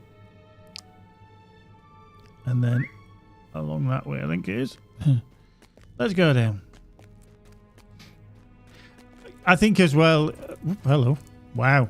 That was some lag. I think with Gundabad, because everybody was in Gundabad or going into Gundabad, which again, when you have so many people in a confined space, you're always going to get that. See, I'm getting lag now because that thing started attacking me way after I'd gone past it.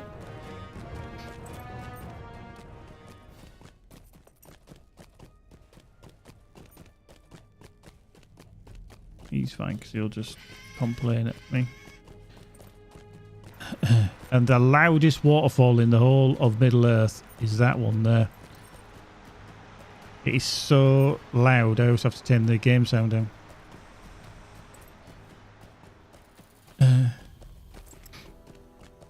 Maybe, I mean, the time is just coming up to like 3 p.m. server time. So, yeah, there's always that possibility. Right,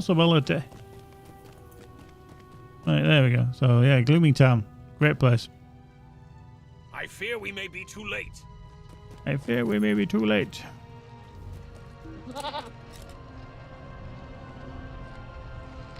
Cave crawlers going nuts there. Love it.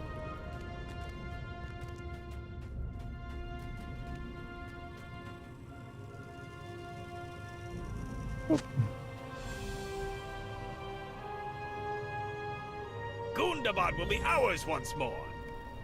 Long live Thorin Stonehill. Yeah, just going through on the chat on Twitch anyway. If you do want to have a look, take a look at Our lead is Everspace 2. dire. That's the game that I'm involved with. I'm the community manager Yes. for Rockfish Games. And yeah, nice space looter shooter. New expansion coming out later this year called Wrath of the Ancients.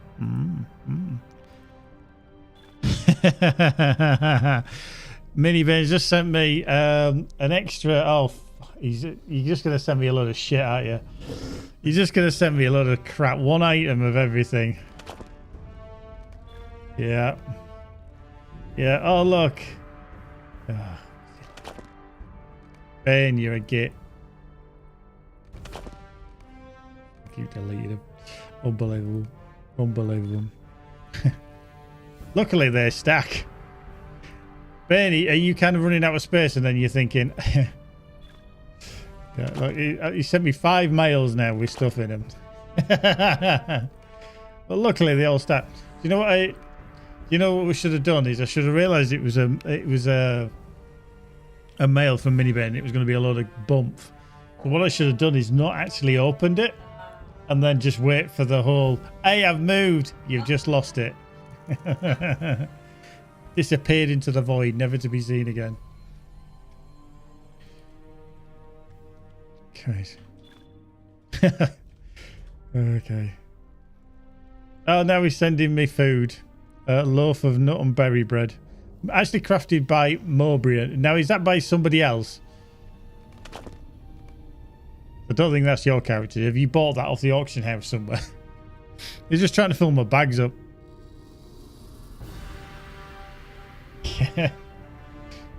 Unbelievable. Right, let's just get rid of that for the time being, we don't want to see that. Maggie, we need to talk to you again, don't we?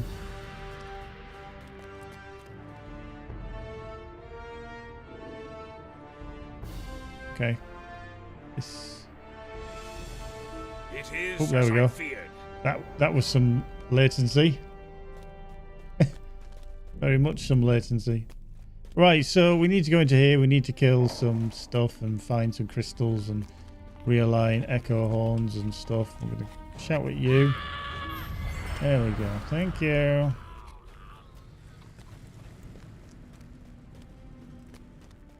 Alright. Spider.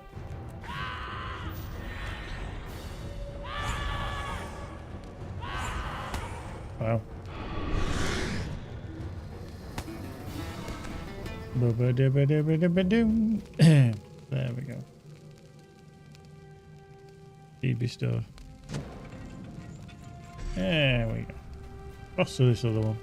But yeah, Gloomy Town with all the kind of I want to say like Giant's Causeway, similar effect. When I played on Bull Roarer, Ben, you did actually ask me that earlier, didn't you? If I'd played on Bull Roarer? No, I haven't. I feel like I've just got another bloody email from Mini Ben.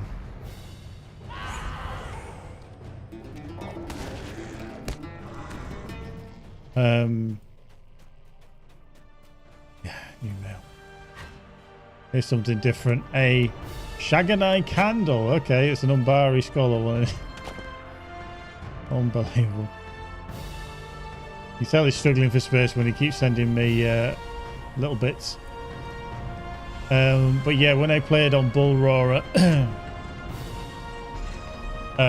just before Thunderbad launched, I actually came in from the north. I came in a slight detour route, and it's a hellishly cool place to look at. But yeah, I haven't played on Bull Roarer. I have not had time, to be fair.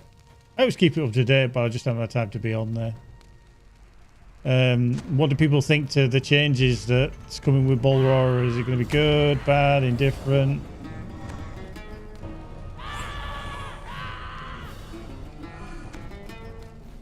Is it like, what are they doing? Why are they changing that? You know.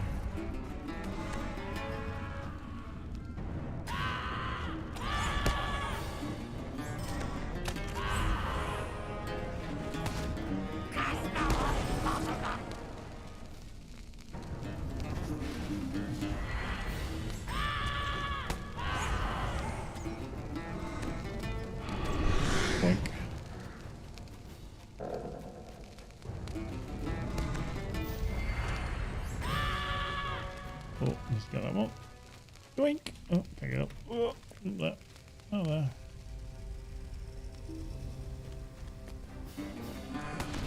I don't think so. Hello. That's rude.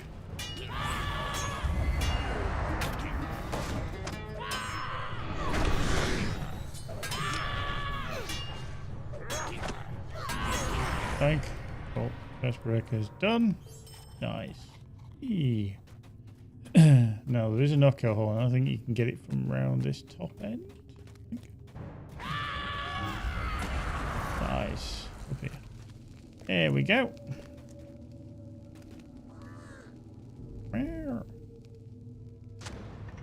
Nice. Got two more.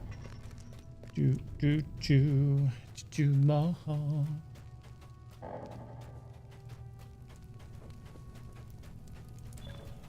Okay, right, kill a load into here as well. Always good because you can always get quite a few little questy poos to do while you're in a specific place, which is nice. Just need to be careful. Sappers are always a pain, but we can take them out at range, so that's good. These are the bombs that they drop.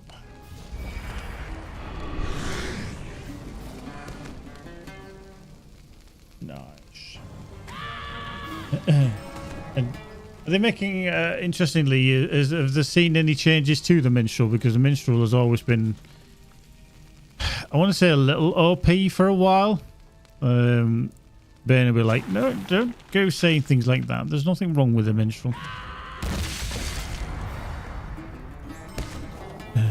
I've seen one or two changes for other classes, but Lawmasters are still slaughtering stuff. Yeah, I've got several Lawmasters. I can never play it to a decent level, but yeah, I do like the class. Although I haven't really played it since the change with the pets. That's quite, for me, that's quite a significant change. Whereas your pet kind of appears on demand rather than being at your side all the time.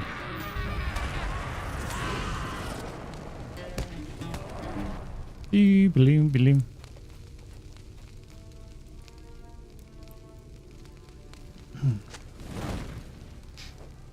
Okay, so crowd control on the Lawmaster is a bit pants then still. Okay, that's a bit unfortunate.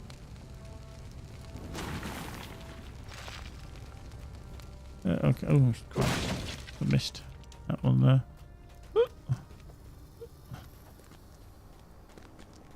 Boink.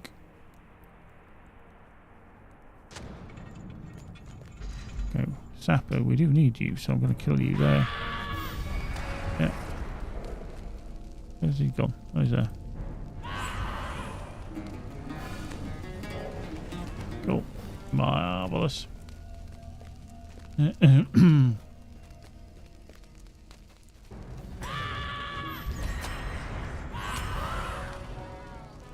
Finished now. Nice. Get rid of that. Where's the last mirror? It's over there. Okay. Whoop.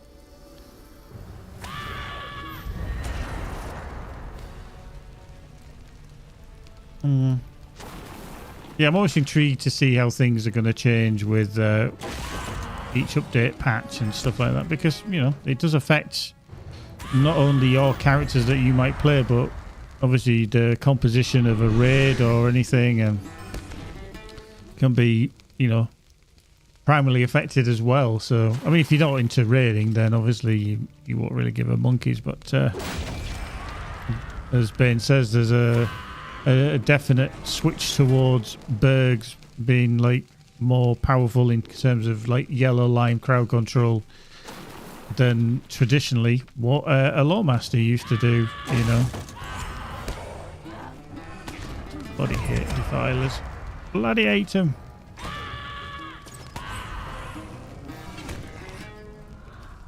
So I'm going to splat that one.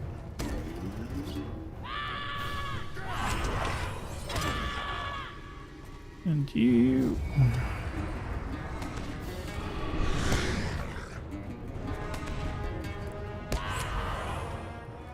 Just this road.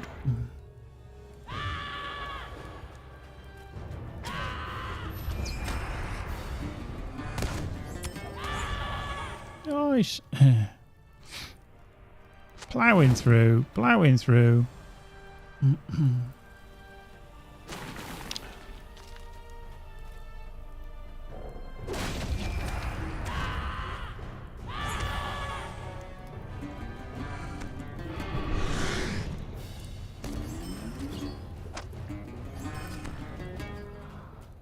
Nice.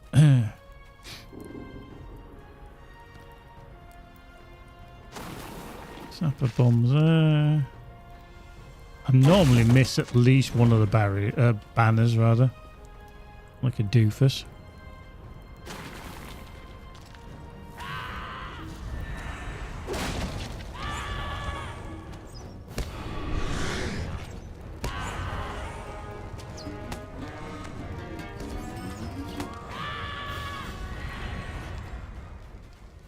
Doink.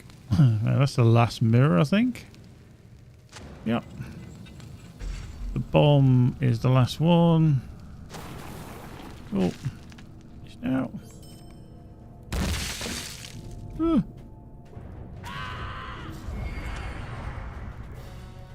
Looks like a couple of banners back at that doorway. Yeah, that's cool. That's cool.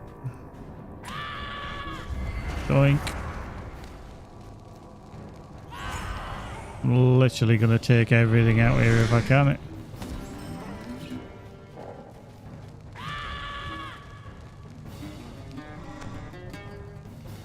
That's rude.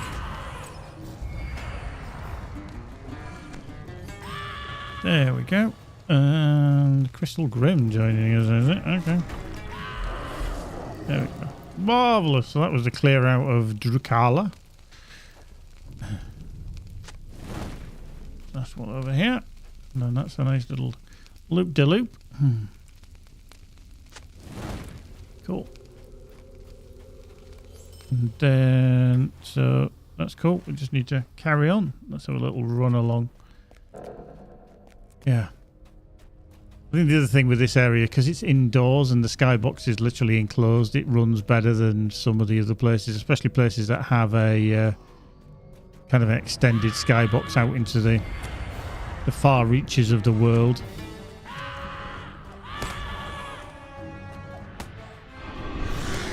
There we go. We're still working through the Expanse series. We're into season 3, I think, about episode 3 now, something like that. I think we're up to. So we've seen all sorts of machinations and alterations happening, which is good. So we're ploughing through that. Good TV. We're enjoying it. We're enjoying it indeed.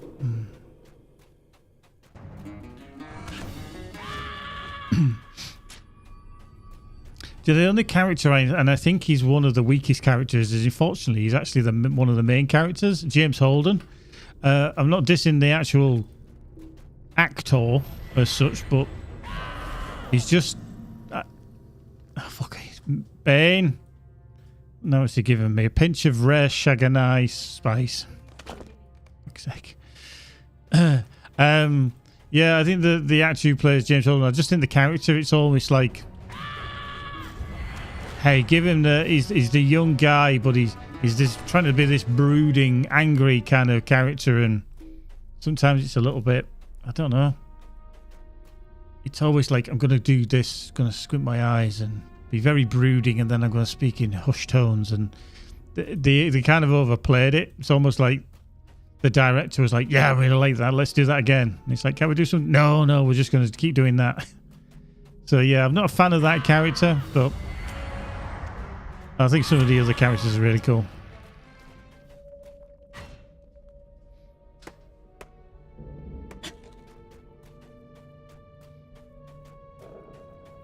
Right, here we are. Doink. If Gunvald sent you, you've my trust too. Always remember, get a stairwell. Lava Jackal, how you doing? Have you a moment? He's a bit like in the books. Yeah, it just the way they portrayed him. If it's very authentic to the books, then fair play. It's just like, I mean, I can't really say because I don't want to spoil it for anybody else that kind of watches it. It's just the things that have happened fairly recently and kind of towards the end of season 2, beginning of season 3. It's almost like you have this seismic shift in dealing with something, and then it kind of came out of nowhere.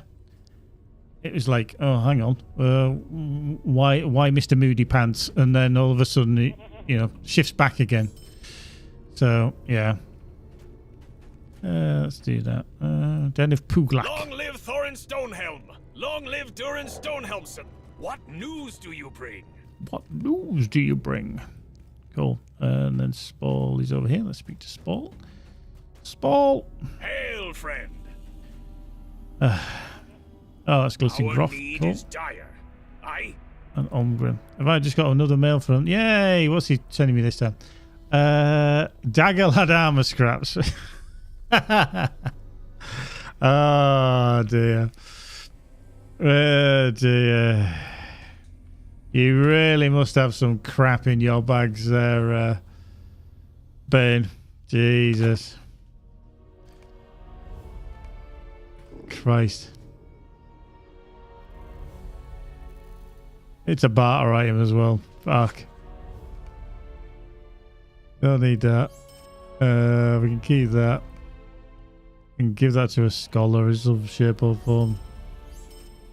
Give that to the... Keep that. That might come in handy. That can go. Cracked axes and keep them. Oh dear God. See, it's like this. Sorry, Ben. They're just of no use to anybody. And they're like, why do we still have them? Why aren't they put into kind of a wallet? They just take up so much room for absolutely no reason whatsoever. Now, I've just picked up Spall. Now, you can see that I've got quite a few quests still to do in and around here. Fuck, I've just got another mail. To go with the armor scraps, he's got weapon scraps. Oh dear. I'm just going to tell them out just because they don't go back to you. I'm just going to grab them and bin them because you can't even sell them, which is the stupid thing. So when you do Glittengroff and Ormgren, they Spore will disappear, which is this one over here and this one here. But if you're wanting to just run around with you for a little while, just don't go do them and just come along to do the other missions and he'll stick with you for a little while. Just got stuck. Just rude.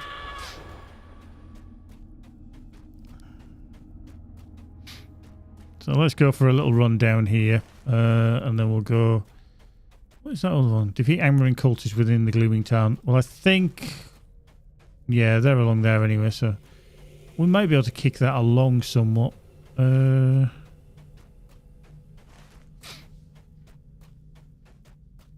level is that? 137, okay. We're coming up to there, that's fine. But yeah, it's a real cool place, this. I mean, just... The whole vista, I think, is cool. I mean, that's obviously a very interesting place if you've been there before. If you've not, then you're going to find out. What I'm going to do is I'm just going to kill some Angmarim first. Because I only need to kill 10 of them, so I'm going to get rid of some of them first. And see if it kicks on the storyline a little bit.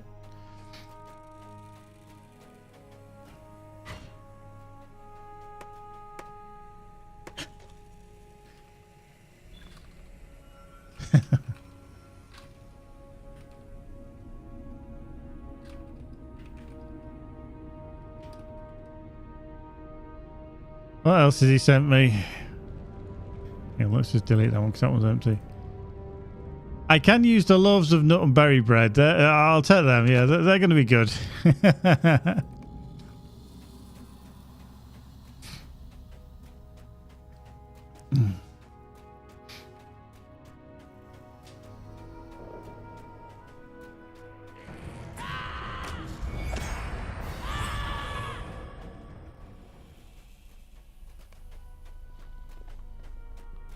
I mean, at some point we do need to come back into here anyway because we you do actually have to come in here. So I'm going to try and deal with just some of these and then get back out of here.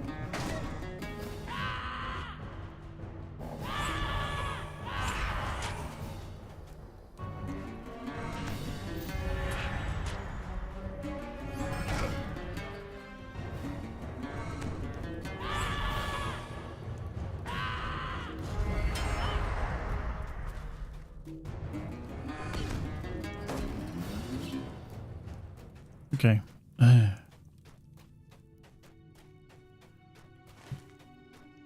So that's down there. That's cool. So we can carry on with that one.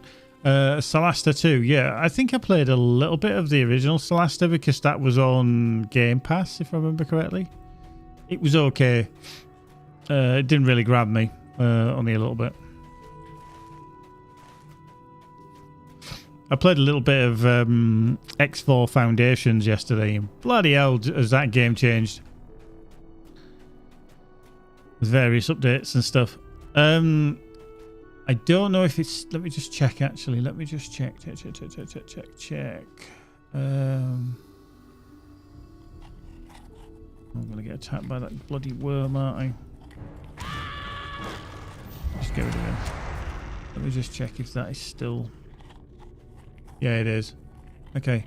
I'm just going to grab this. Now, this is a referral link, not for me, but it is a referral link for using Fanatical through PC Games End. Perfectly legitimate.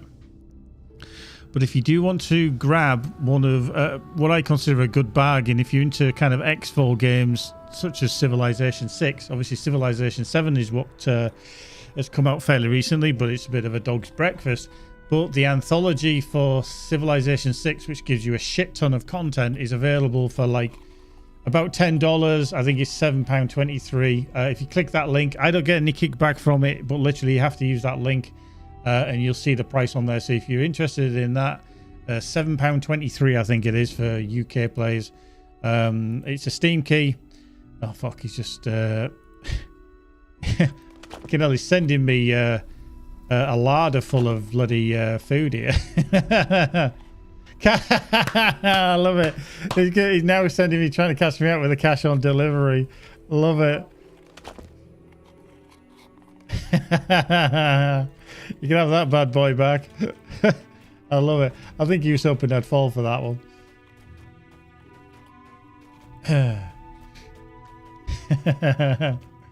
It was Miller's idea. Yeah. I know what Miller's like for money, so yeah, that wouldn't surprise me.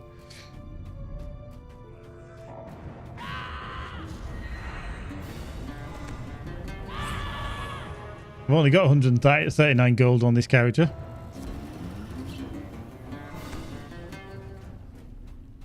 Oh dear, love it. Okay, now we're going to get another mail. Miller says cheap shit. Love it. I got a mail just to say that I was a cheap shit from... Oh, hello, Gulush. Come here, you. You're a named one. Take you up.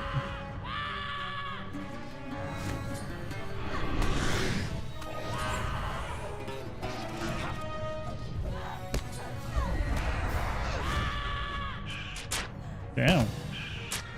Oh. So, loot-wise, what did we get there? We've got Gulush's legs. Oh, it starts a quest, does it? Okay.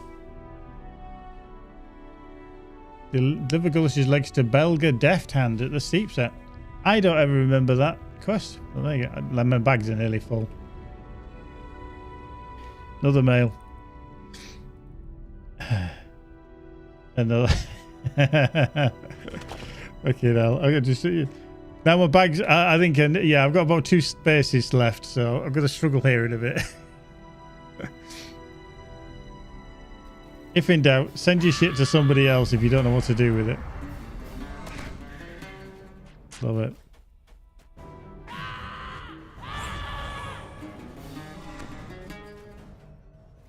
Any deep toads? I don't think we do.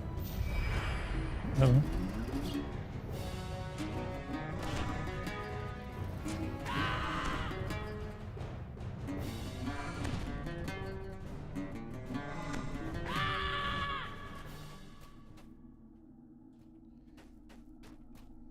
They don't attack, but they do. So I'll take him out. Oh.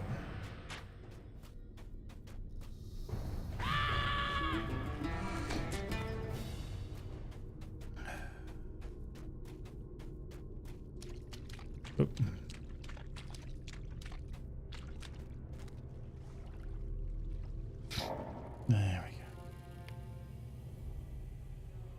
There we go. There we go. Go. So, oh yeah, the goblins are the other side, aren't they? So that's fine.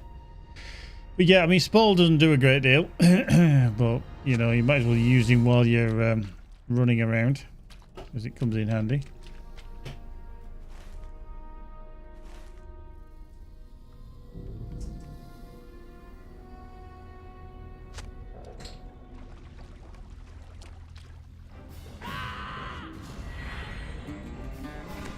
Let's pan that. Pan the tide. The tides of Pan.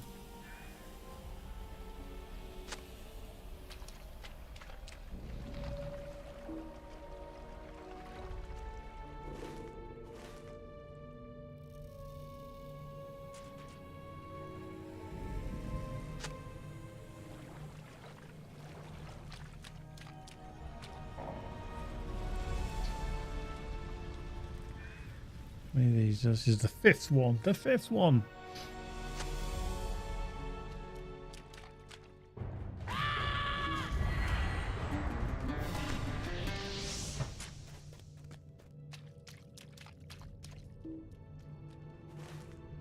Okay, is it still? Oh, okay, but I thought I must be close to one of the poles that I need to pan.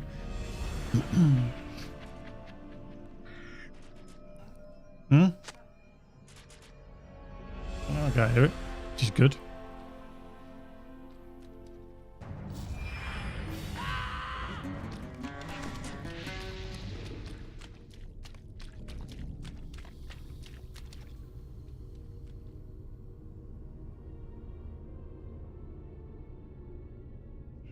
Bibby-dibby-doo. There we go. Another pan in there.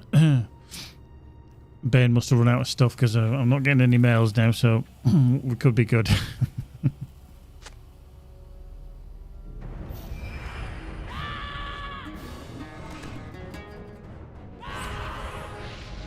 Right, done that. Still looking for stuff. Yeah, I'm going to end up getting some. I really am.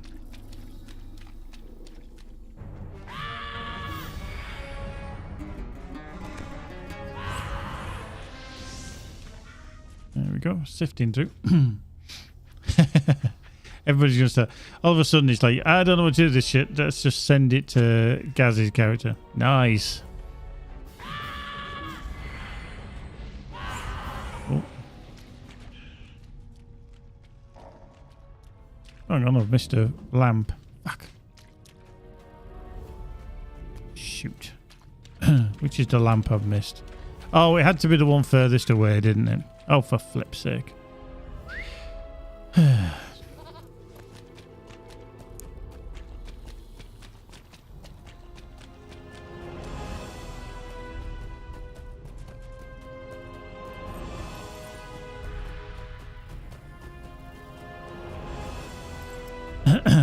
Oh, I gotta remember I can get to, I can do that and then I get to the other side with that dwarf boot.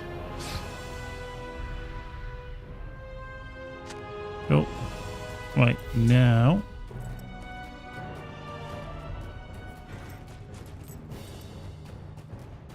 Do I need to be?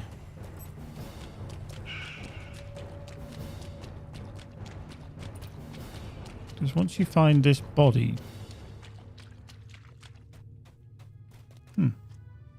why doesn't that trigger? Because normally you get the big boy coming out of here. Strange. Very strange.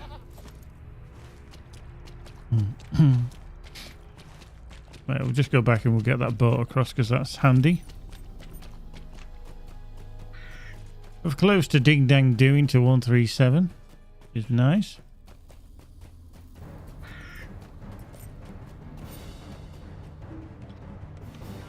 I mean, I can't do that in combat. Should always be able to. Rude.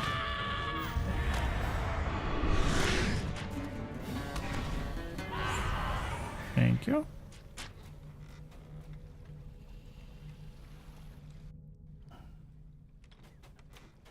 Okay. Now, I'm gonna go find that where the influenced goblinos are. Because that's where we were over there. Just gonna go around here. He attacks, does he? He just grumbles. He'll attack though, glowworm. Excuse me.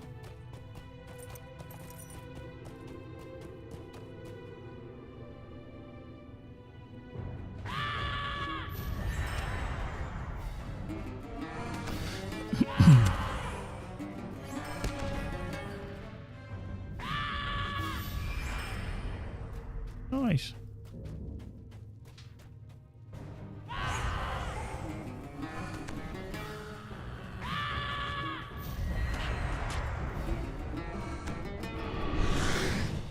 Yeah, I'm just going to get over here and I'm actually just going to find the gateway.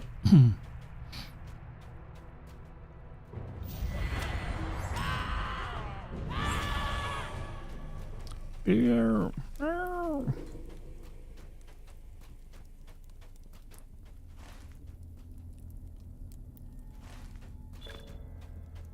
Okay, that's the den of Puglak.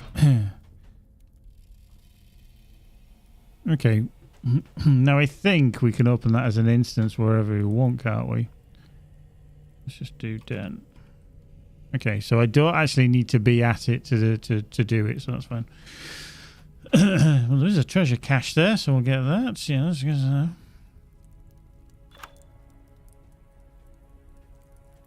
Treasures of Glooming Tom. Right, let's make like a tree and leaf. Do you know, I actually say that joke in every stream I do. Even on the official Rockfish streams as well. When I'm leaving an area.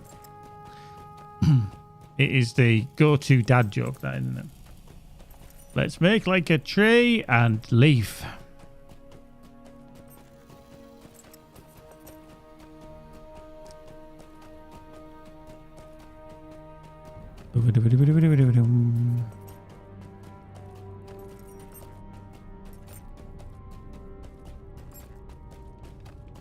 There's the boat.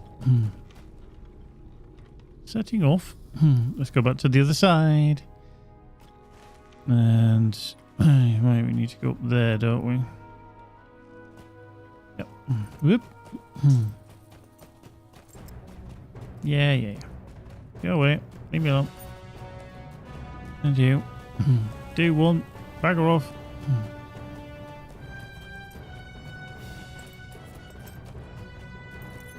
The glowworm is probably going to start attacking. Excuse me. Back onto the main. Oop, hello.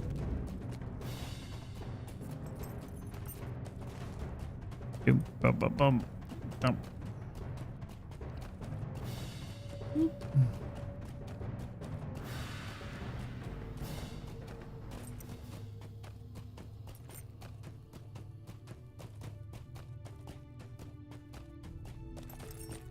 There we are, nearly there. Right. So her math finished now. We're close to dinging. Are we going to ding with this one? Long live Thorin Stonehelm! Yay! Long live Durin Stonehelmson! What news do you bring? That's the one. Invincible Scarhog. Yeah, that's the big bad one that I needed. Rubbish.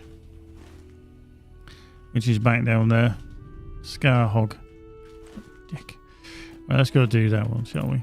Let's go duff up Scarhog.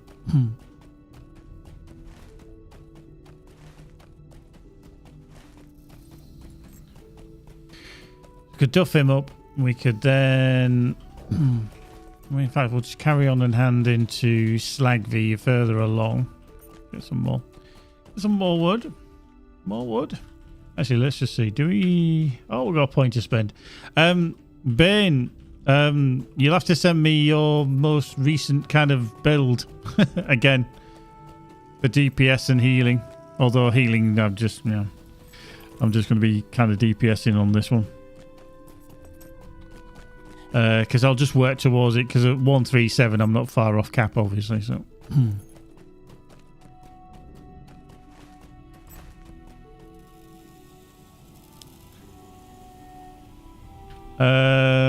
yeah, I'm at 96. Yeah, but like I say, I don't know what the... Is it 98 the most points now we can spend? I can't remember what the actual amount is. But yeah, I can work towards it even for the next couple of points after that. This is the cavern where Durin the Deathless awoke. First of all the dwarves. The island of the lake is called the Stone of Awakening. Yep. Cool. We don't need to go there, but we're not going there just yet. Not yet. I'm just going to go back here. Kill a few things. Then we can go into Ormgren and Glittengroth as well, and then do the Den of Puglak. And then we need to get to deliver Gulash's legs to Belga Deft Hand. Cool. I don't think I've ever done that one before. Let's get some wood. Hey, I got wood.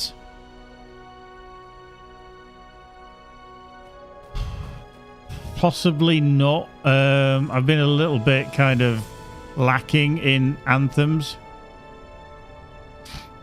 like that. I know I should. But yeah, I know I haven't. I think it's just because I'm just kicking the shit out of everything that's moving, so I haven't really bothered with anthems.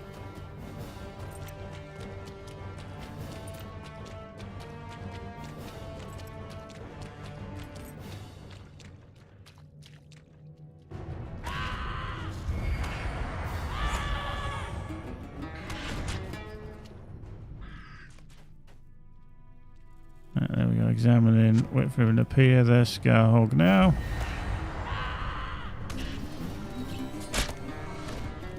Launch me back. There we go. I'm going to use the anthem. There we go. And I'm going to use the Coda of Fury just to finish it off. There we go.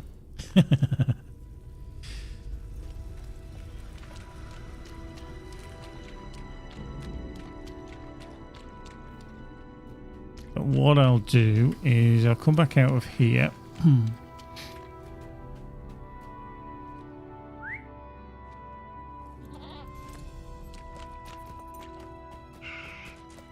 Let's go back up.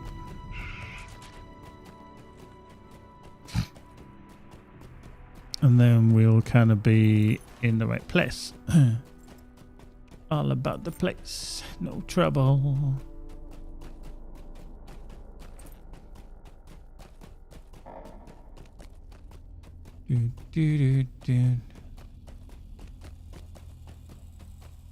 Boop. There we go.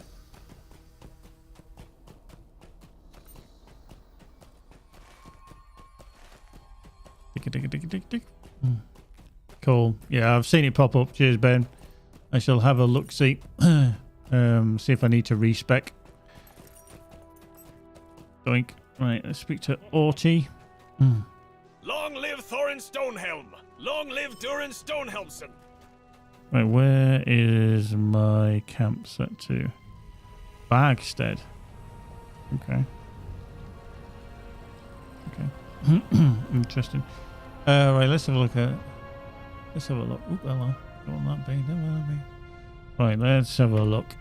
So, fundamentals 1, 5, 5, 5, 1.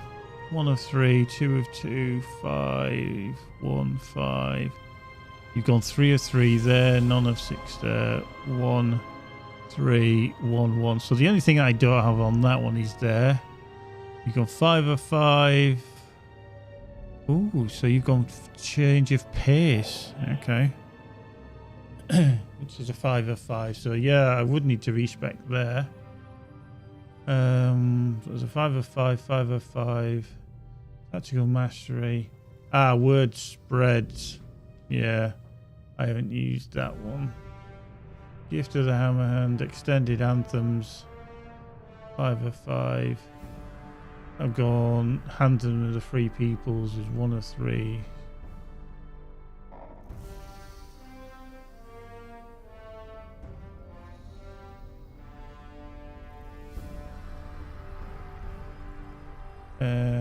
Do you mean? Oh no, that's.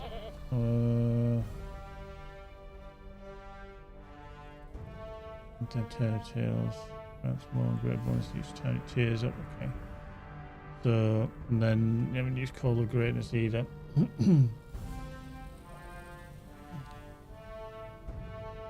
Yeah, I think red is nearly the same. I think the only difference with the red is there's that, but yellow is slightly different.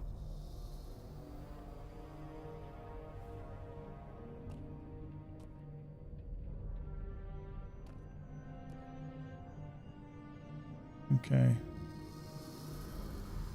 Yeah, there's a slight change. Quite annoying actually that you can't just re-specialize and just go, oh, I'll take that out of there, and you know. Yeah, because there literally is only a few little changes. You kind of gone change of pace instead.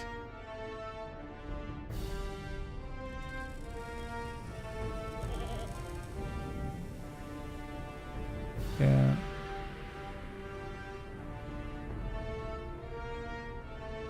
That's a very interesting choice, that Bane, actually, for change of pace. Is that it's kind of, you need to use a healing skill to then possibly increase your, also damaging skills have a 5% chance to make your next healing crit skill crit. Damage skills, yeah, okay, so you can keep just swapping between. Interesting. Yeah.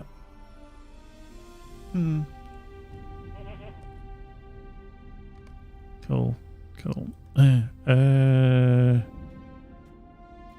Right, so what we're going to do then is we're just going to go into the Den of Puglak. We might as well do that there. Den of Puglak.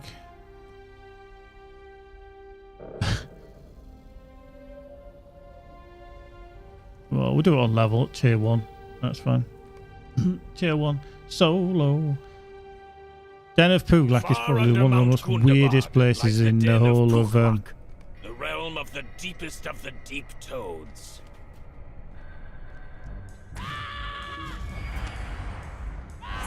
Because, I mean, I'm literally just kicking the bejesus out of anything that moves anywhere, which, you know, without even using the anthems, which I always think is quite funny. Where am I? Yeah. Yeah.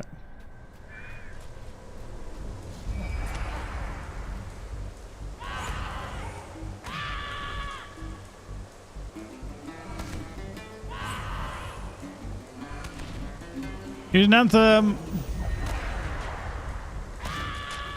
Wait. And I love that I've got Spall with me as well. Way up.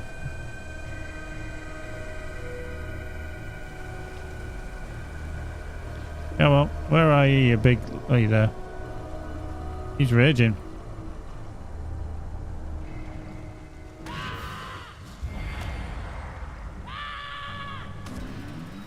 Thanks for joining us. Okay. You're dead. Come on, let's get rid of them. Come on, Spall, join in. There we go.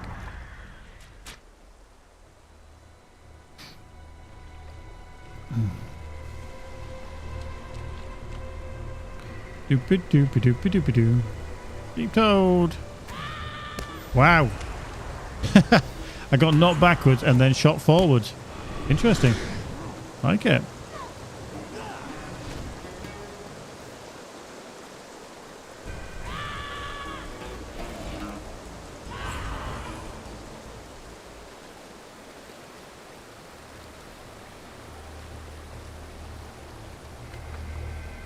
Well, there's Puggy.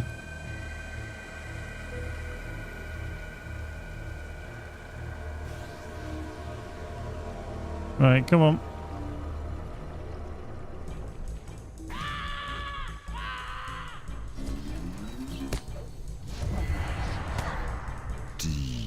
Deep. And then all of a sudden, you're in a very different place.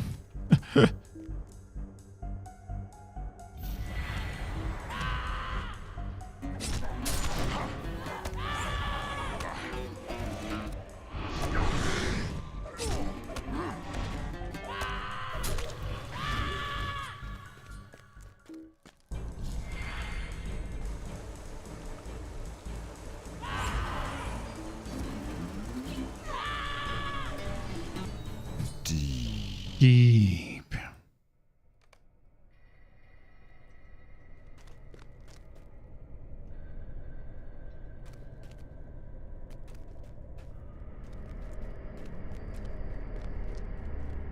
Well, where are you?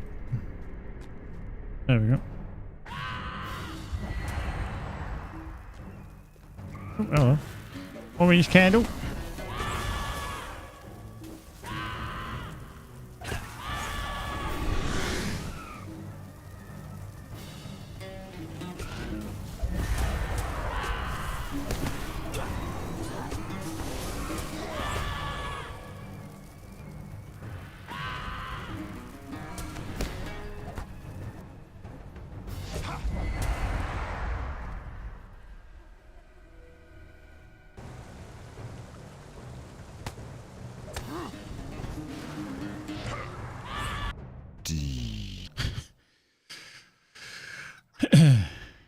Yeah, you'll be very confused with this. When you first play it, you'll be like, what?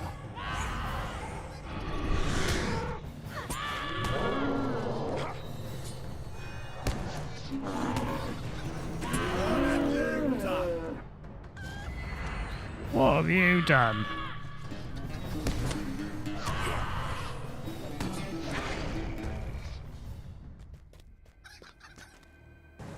Back again.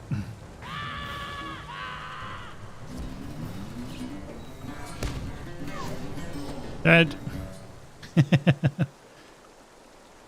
Cool.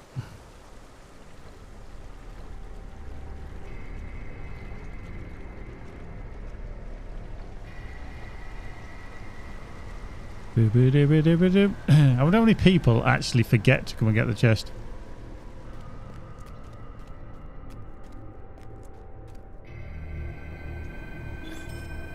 Yay! We've got stuff that's kind of in overflow.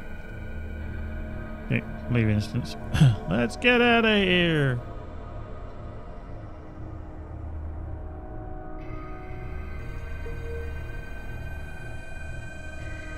Cool.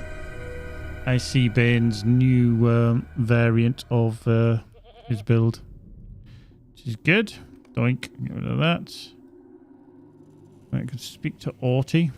He ought to listen to what I'm saying. What news do you bring? Don't have enough room. Right, let's sell some shit then. Almost like I've got too much stuff.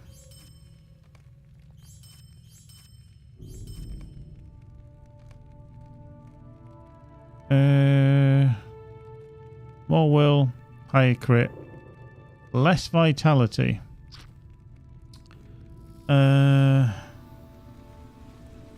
So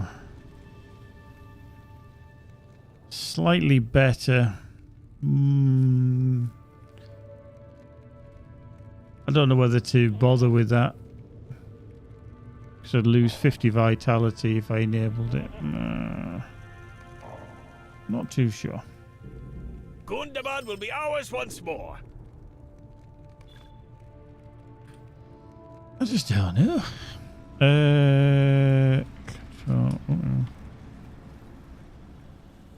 Actually, do we need a... okay, it's comforting. Okay, so they don't. Let's just have a little look-see then. Okay, we still need to level these up, don't we? Okay. Okay. When's the next reforge? Is it 141?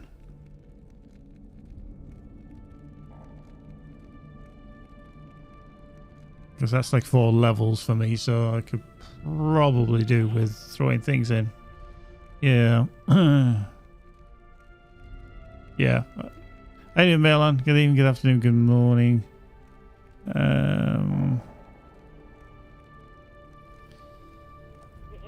Okay. Boink.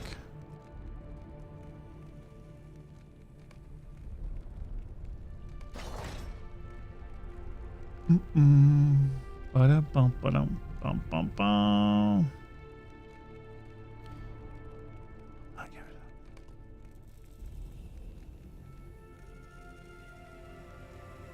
up. Retrosary.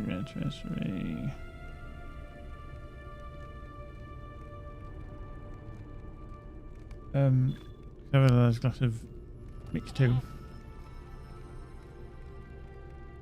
God no.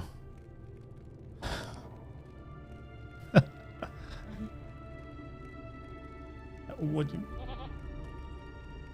Wait.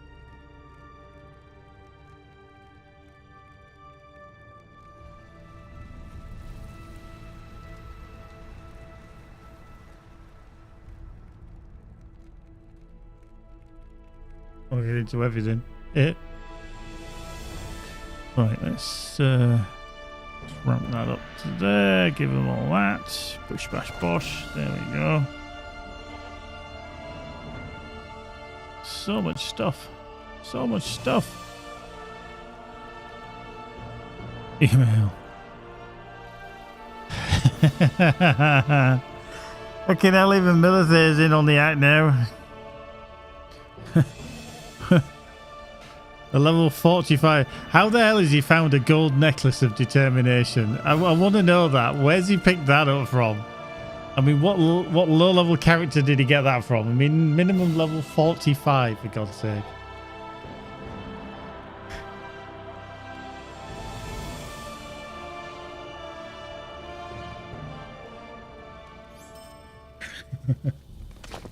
I'm just going to take it and sell it. I'm just going to take it and sell it.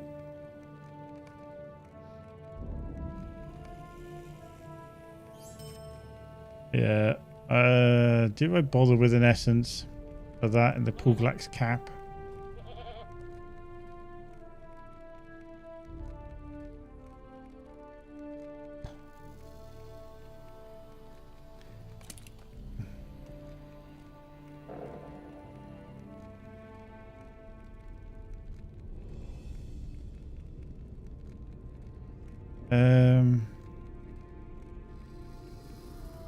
Physical mastery. Okay. Put it in there. Give us a bit more oomph. We'll get rid of that. There we go. I don't tend to use essences as I'm leveling either. I think it's a kind of, I want to say a system that kind of gets bypassed. You don't need to, so there's no point delving into it. Pardon the pun.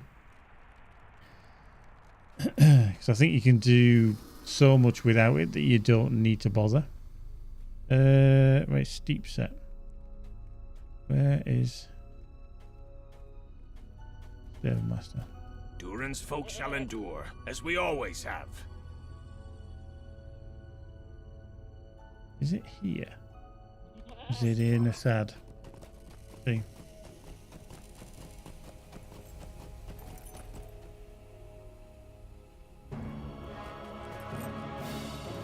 Thank you.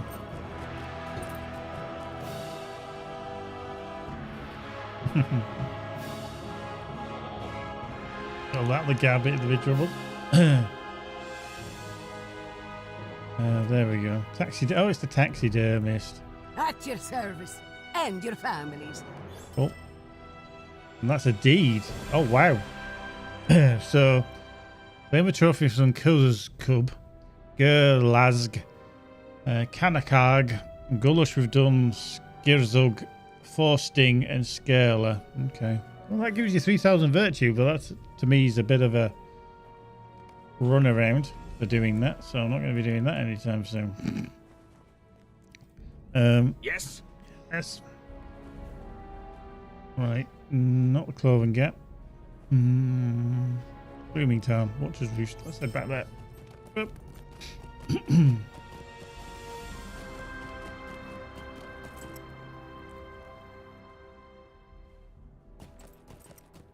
Cool. Let's just disad him out. Okay, so we're going to head back. We're going to go into Glissengroth and Ormgren.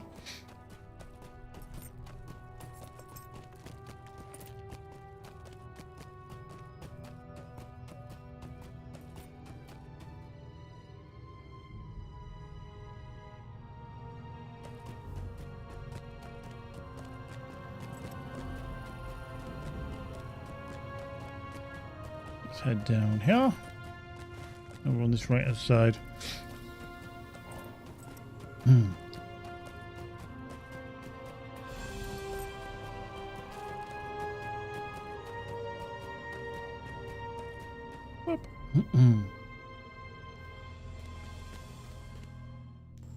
I have you a moment? Yes? Cool. And then we'll get Spawn out to give us a hand. Not that he's much use, but hey ho.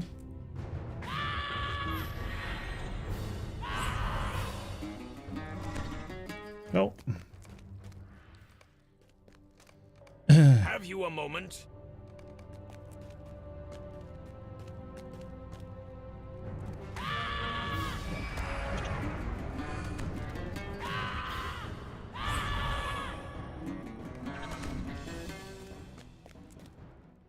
How many of these have got oxys in?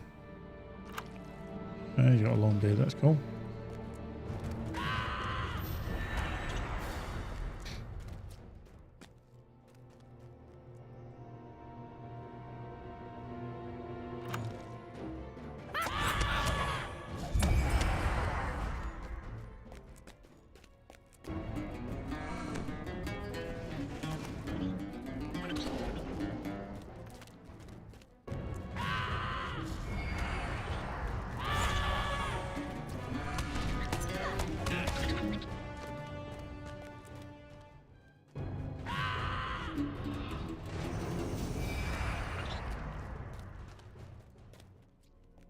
Bum, bum, bum, bum, bum, bum, bum, bum.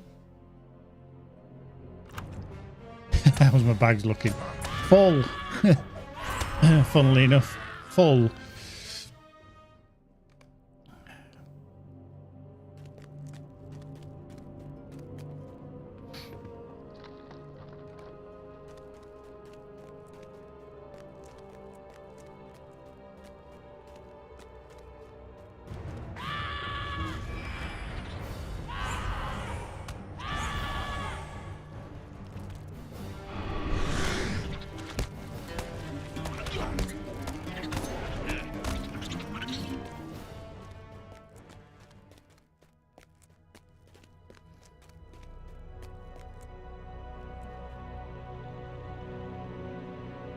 I don't know if there's any specific order that you need to do the wiggling cocoons, because by say order I mean, is there a specific ones that do contain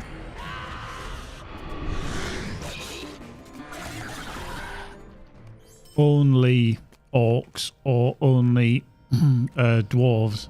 Not entirely sure.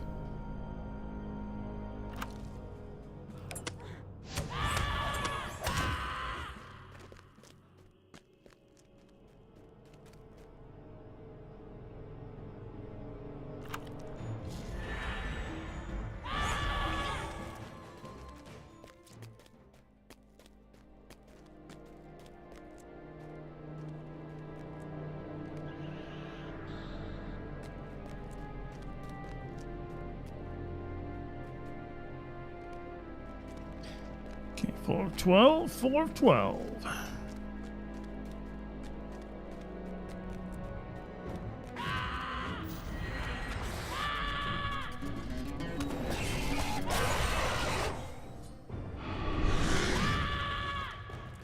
Nice. Excuse me.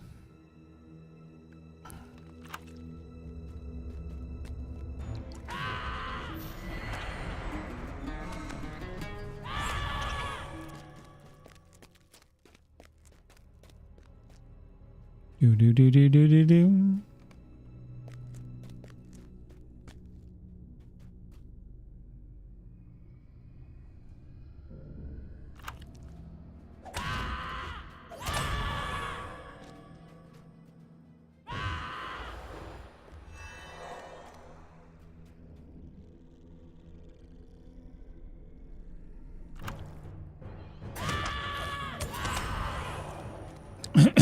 Nice.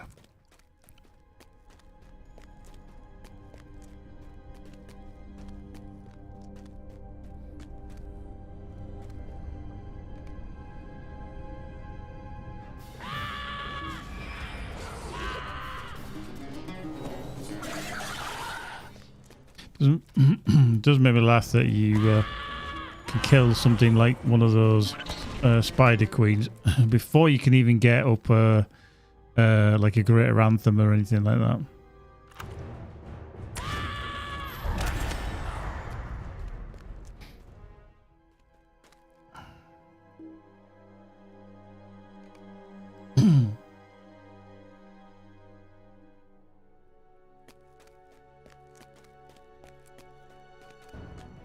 Ooh, sneaky.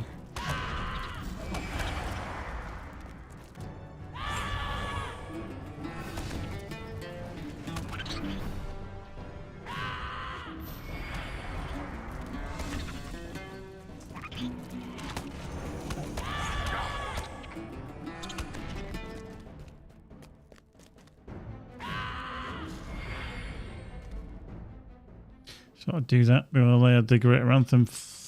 Do do do do do. Oh, what was that last one? Okay. Oh, that's for 1:35. So if you can get it up, hey, you'll have a better experience.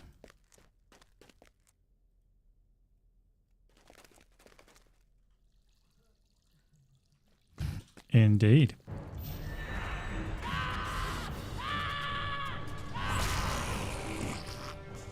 So how long does it last? 135. What's the cooldown on it? Oh, literally, it's only 20-second cooldown. So if you can get it up, you're laughing. But that's the problem: is getting the bloody thing up, because everything dies so quick.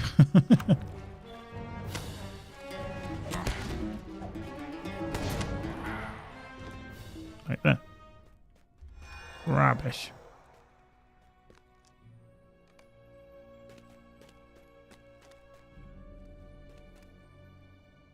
New mail.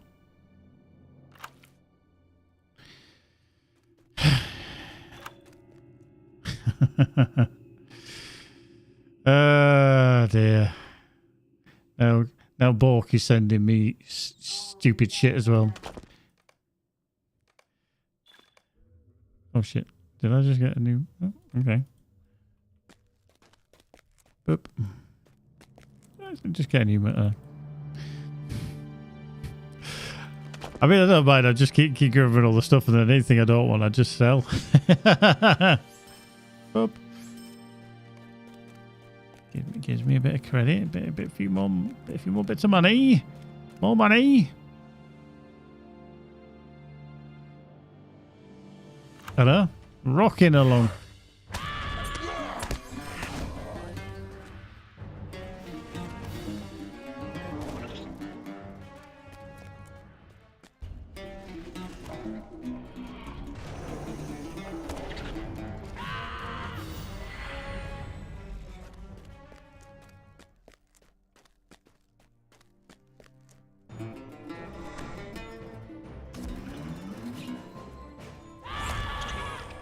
I'm going to take out this queen one as well while I'm here. Oh, I've got the anthem up. Boom. Marvellous. And go back for the crystal shards. I know, 150, nearly 141. I mean, I've money coming out of my ears.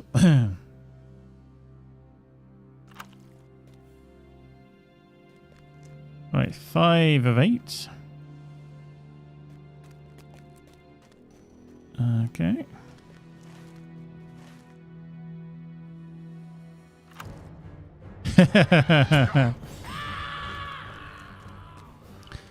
Miller's going to the gym. Yeah, he needs to work on something.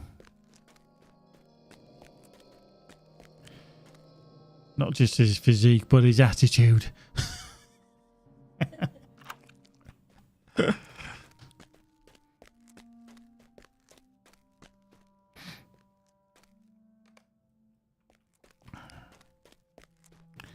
I think in there is where the Glergalngol is.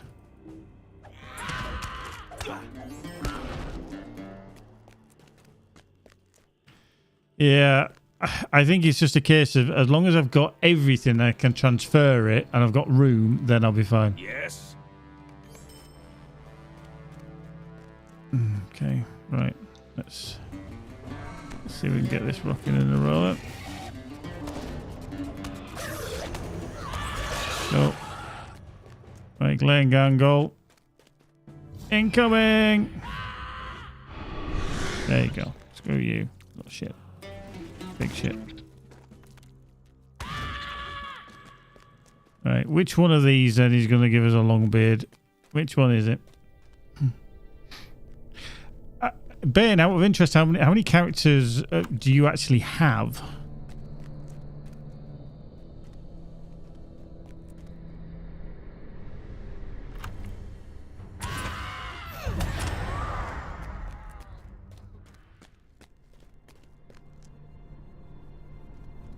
Both, really. I mean, the total characters across all servers, and then how many do you on Evernight?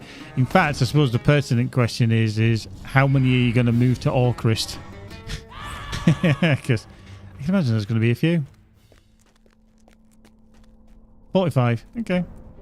How many of them are you likely to move?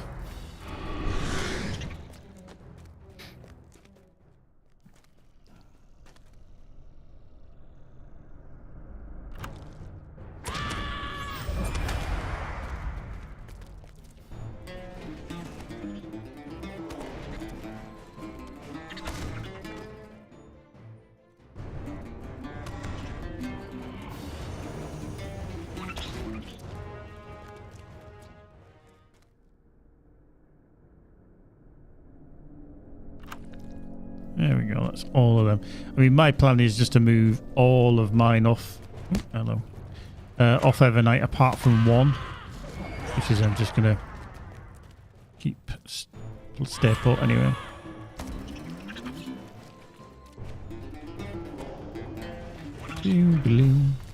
I'll move most of Orcrist since most are in EU servers already. The Arkenstone ones I'll move to Glam when it's called. Oh yeah, still unsure what to do with characters on servers like Mordor. I mean, Mordor, I'm just leaving as is because there's no point moving them for the time being because they might as well just stay there because they're specific for that server. So.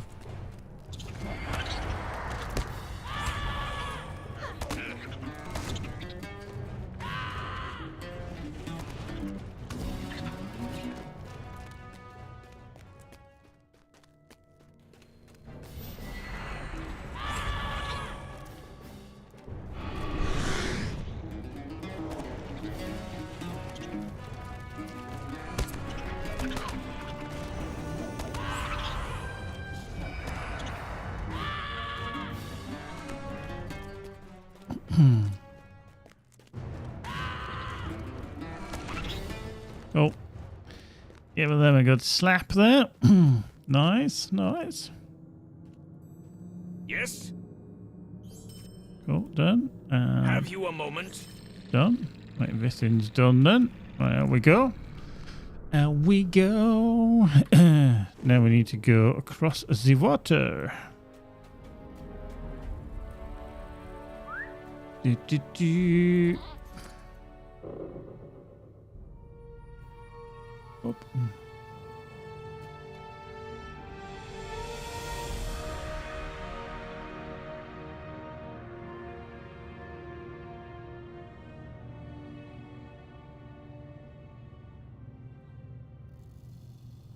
Right. Get that. Get that. Get that. Alright, should we go for a swim? Let's go for a swim. Let's go for a little swim, swim, swee. Took herself off this tall cliff. I'm sure we'll survive. Not a problem. Well, that might be a problem. Oh no, we're okay. Yep, there we go. And oink, oink, oink. Right, down here. Go for a little bit of a swim. That was a very delayed crunch of my legs sound there. That's cool. That's a cool image, isn't it? That's cool.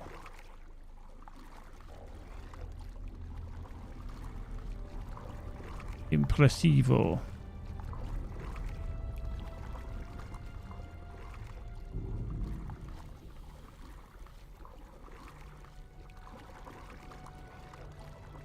Alright, so we're probably going to be on for about an hour.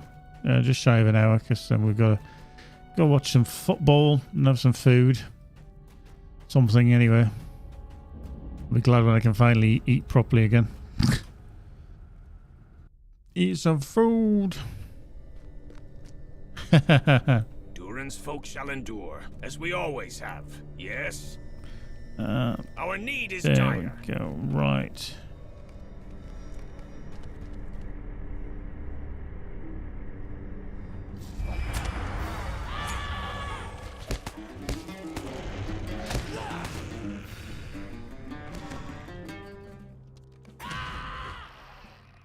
Yes? Collecting the gizzards. Now, Spall, if I remember correctly, will disappear after this. He's kind of only sticking around while you're doing these two, but yeah. C'est la vie, c'est la vie.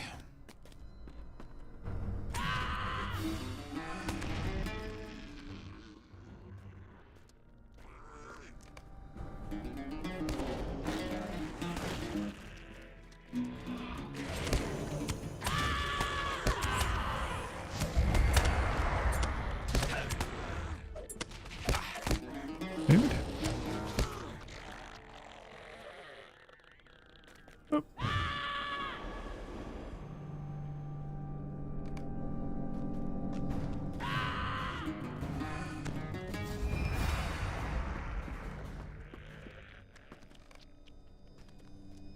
Cool. Release the biter.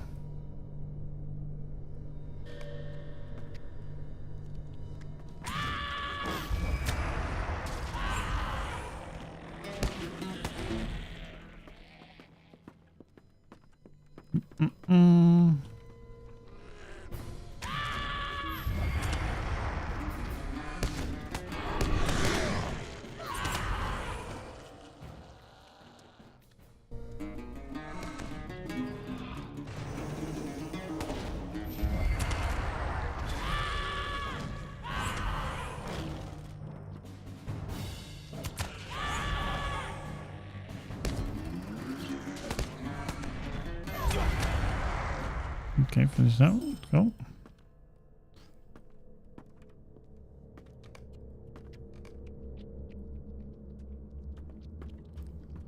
Are these all Nori jobs?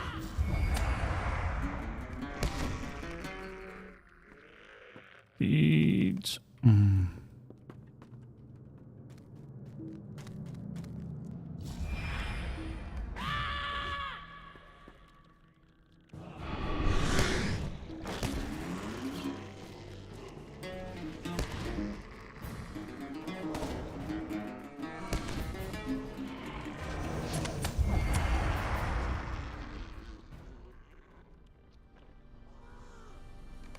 Cool. More. Cool. There we go. Yeah, I'm more active now over on Blue Sky for social media. If you want to join me on there. Yes. Right, I'm not gonna get rid of him yet. He can still run around with me. Rather than Twitter because, well, Elon. It's not the best place in the world to foster a level-headed community, I don't think. So, yeah, over on Blue Sky, if you're not already on there, it is nice. It is nice. It's one of those places that's kind of back to the old days of how Twitter used to be.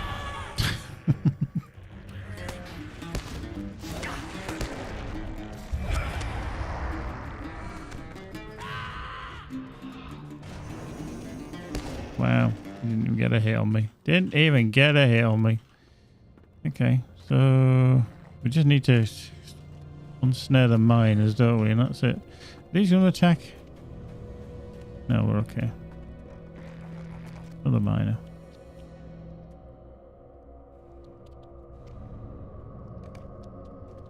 Oh, okay.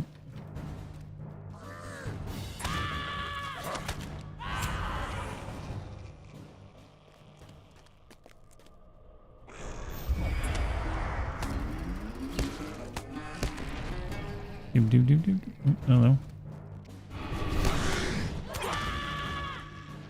Nice.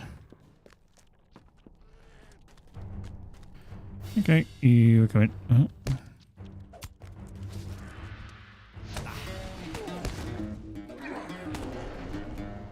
And that one.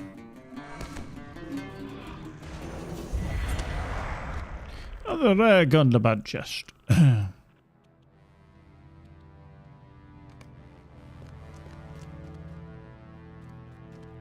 Grab that. They're all good. These glowworms just complain. Yeah, they do. These annoying ones are the only ones that attack. There they do. Yep.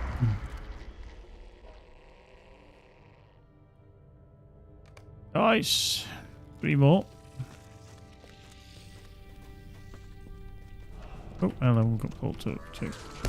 Rubbish.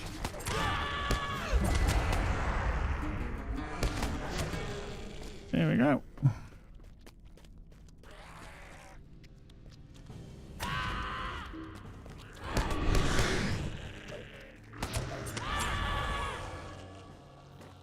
That one.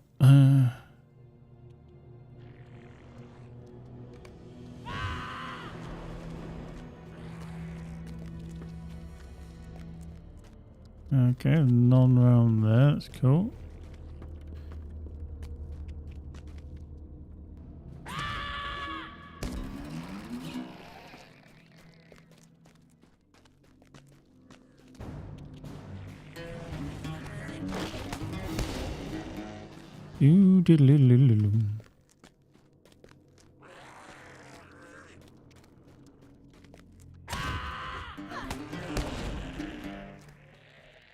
Right, we need one more. Is this one? Hopefully, there he is. Found him.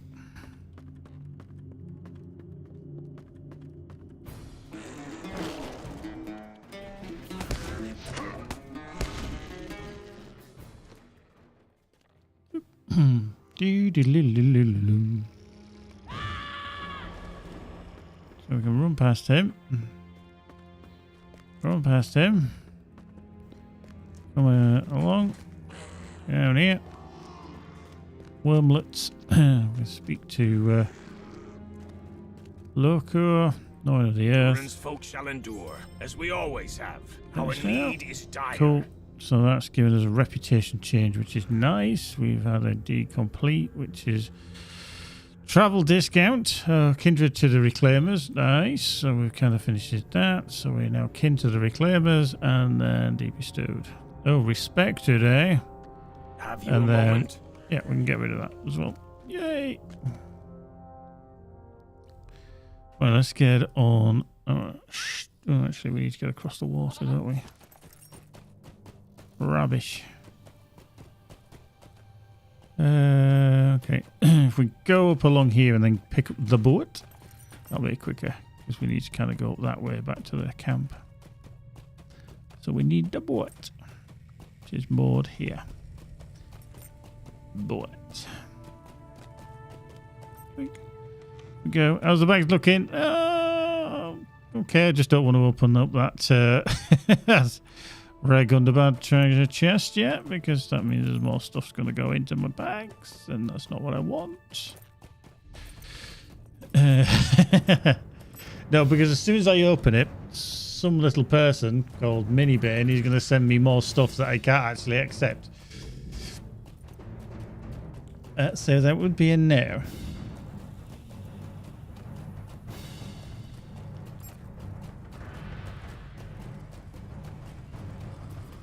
Right, off we go. You chasing? Yeah.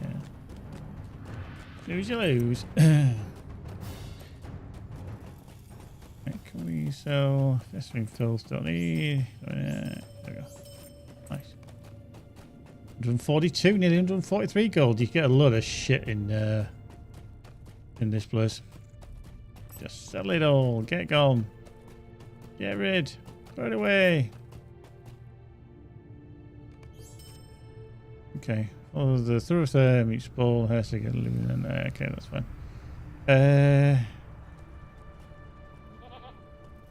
To the Cloven Gap. Okay, so that's opened up. So the Cloven Gap. Trace. XCast13, thank you very much for the follow. Thank you very much for all the people that joined earlier as well with the Gantoran raid. If you're not already and you're still with us, do chuck in a follow. It's always appreciated. Thank you kindly, as always. What food could I eat that I'm carrying? Do you know what? We'll take that. Balls of Scaly. Let's have that. Minimum level 75. We'll eat some of that. I'm very, very bad when it comes to food. In terms of what I actually eat in game. I carry it around. I end up always ditching something from the starter stuff that you get when you create a new character. I'll carry it around for about 80, 90 levels and then go, should really get rid of that.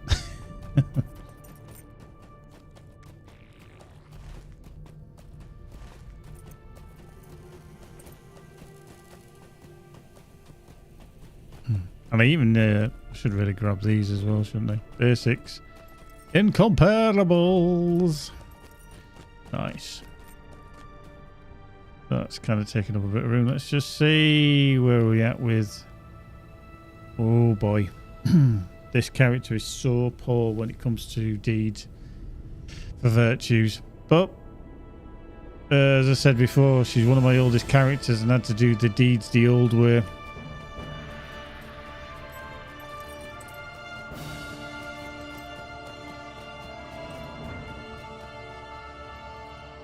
What news do you bring?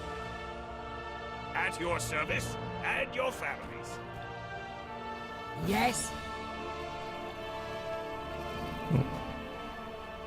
Yo, Dick. Stop throwing stones around, you little knob.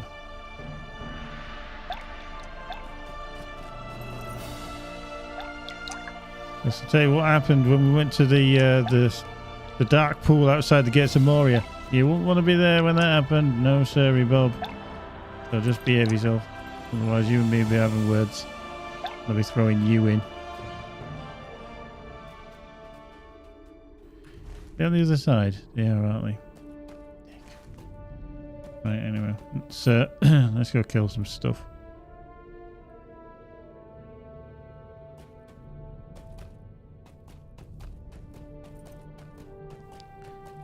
Okay. I was thinking that somebody had been through here and killed everything, but doesn't look like it quite.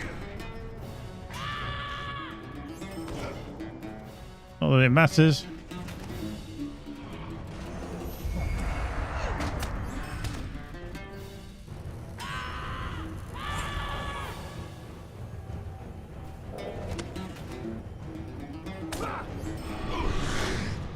Oh, hello. That was a bad choice at exactly that moment. However,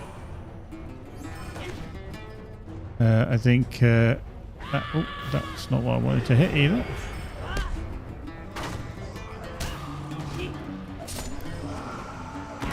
Although that worked out all right.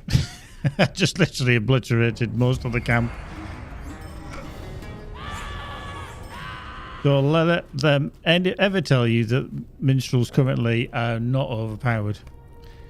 I could literally pull anything in that camp and it just one after the other just died.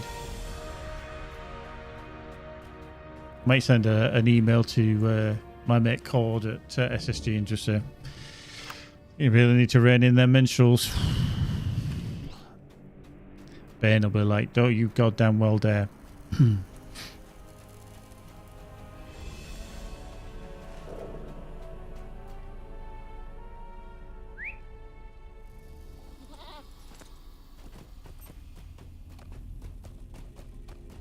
Buff blue mini.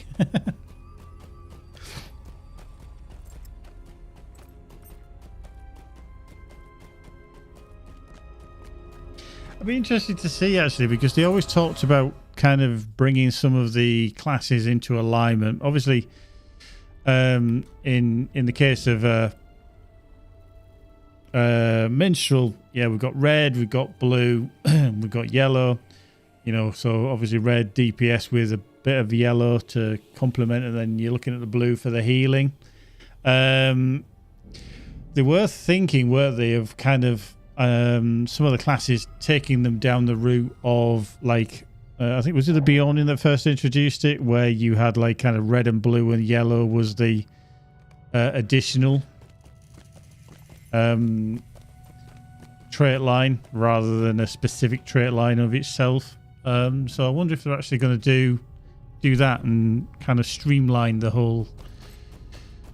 You've got yellow, you got blue, you got red, and then your supplementary is always your yellow. Our need is dire. See, that's outgoing healing. Do I really want outgoing healing? Looks like I might have to take it because it's much better than the Scarhold loop of planning. Although that, I mean, wow, that's actually quite a loss of tactical mastery. Quite a bit again of vitality, but outgoing healing. I mean, look at that jump. 80 levels, and it jumps the outgoing healing rating from 1,996. It goes up to 4,791. Interesting. Aye. Stout Lochanduve. Which is... Oh, yeah, we went in there, didn't we? Okay, well, let's go back up there. Okay, so she's going to run, is she? Probably not the best idea. Because you're going to pull anything and everything at you. Hello. We're just going to dismiss you here, sec. Just for the time being. But, I mean, game development... I know kind of firsthand now how much you can change. You can plan something, it's like, and then something will crop up, something will change, and you'll be like, oh no, we can't fit that in, or we need to change this because something, you know, necessarily doesn't work, or, you know, we haven't got time for doing something. It's very fluid, is game development. It can change in the blink of an eye, really can.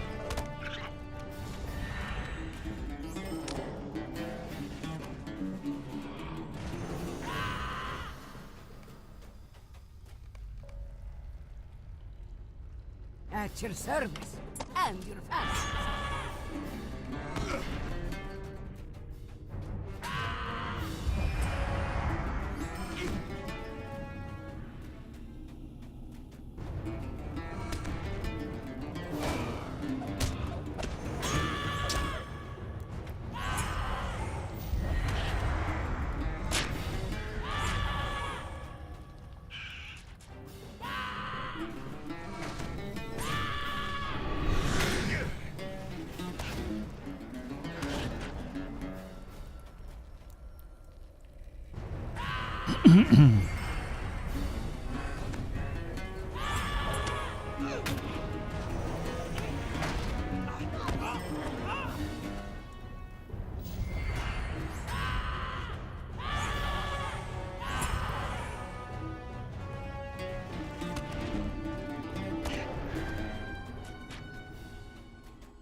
No worries, Ben. See you soon.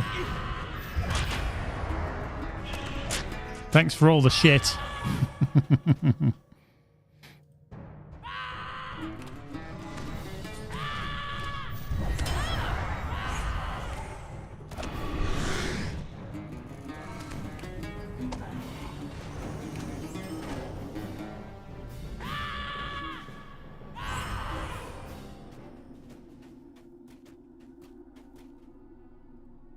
At your service. Oh, bollocks. And your families. Hail, friend. I didn't see that this one had all the captives. Christ, I've got to go back on myself now, haven't I?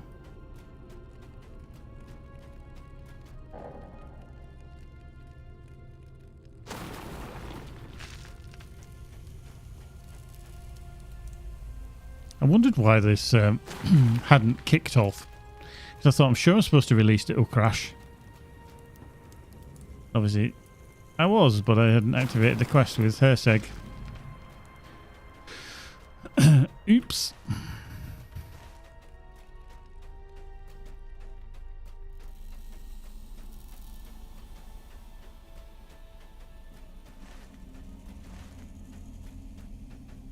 Right, up we go. Mm-hmm.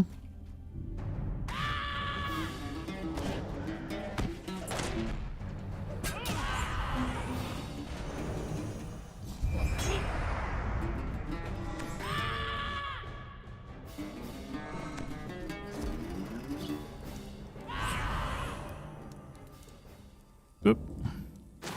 Onwards.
Love it. Yeah, getting that anthem up, the Greater War Anthem, is seriously helping my DPS.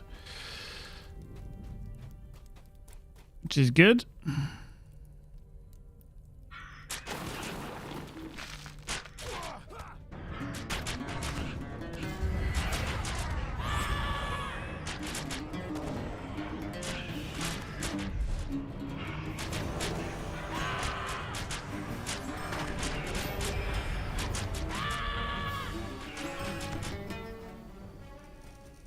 At your service. And your families. At your service. And your families. Cool. So now we've got to go back and find the entrance to Minlog. Which is going to be fun.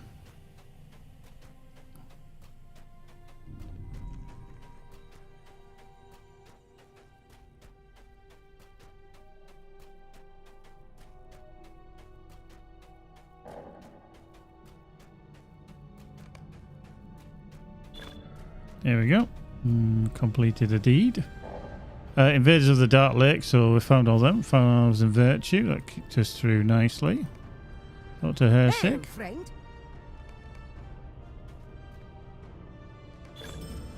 And we just finished something else as well. Okay, deed complete of complete quest in Glooming Town, so another 2,000. Nice! And that gives us... okay, we're catching up with the wit. That's just cool.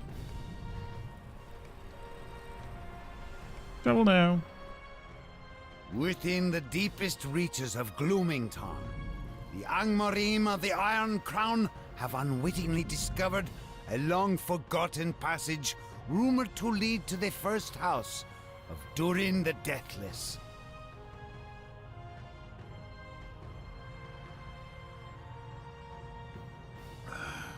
Okay.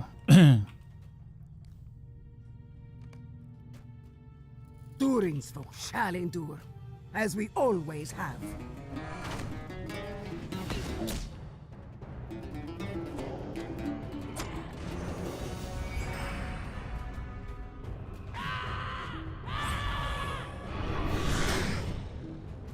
Cool. Nice triple hit there.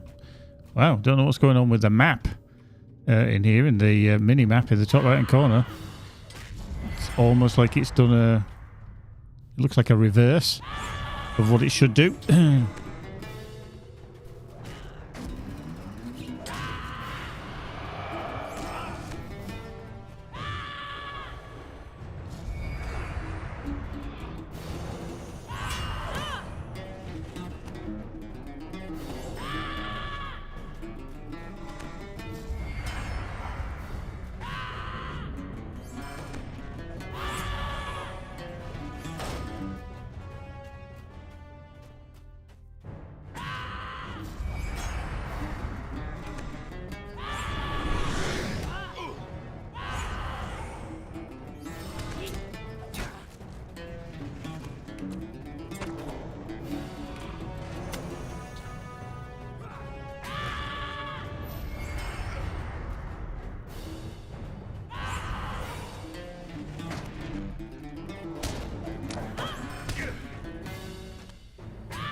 My Durin's bed. Our need is dire.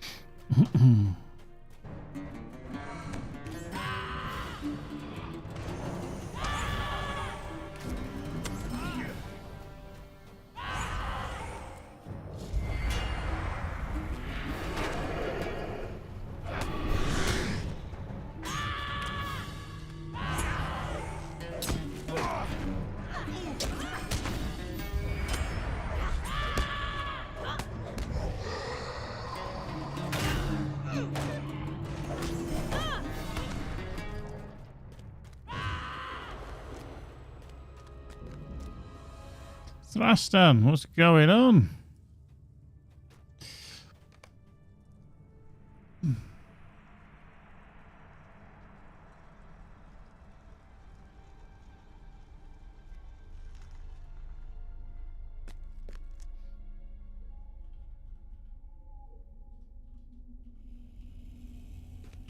Yes?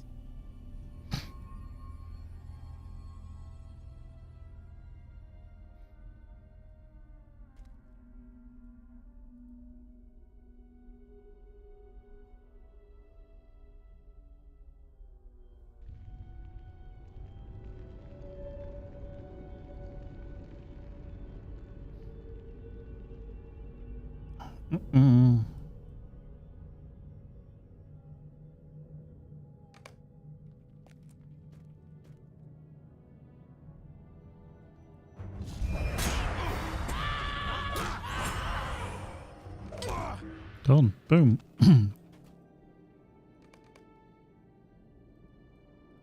Yes?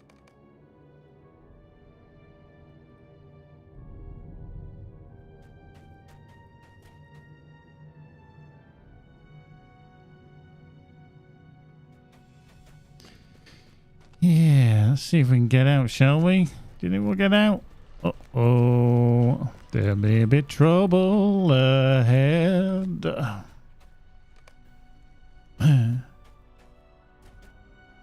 Durin's folk shall endure, as we always have.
Wink. Nice.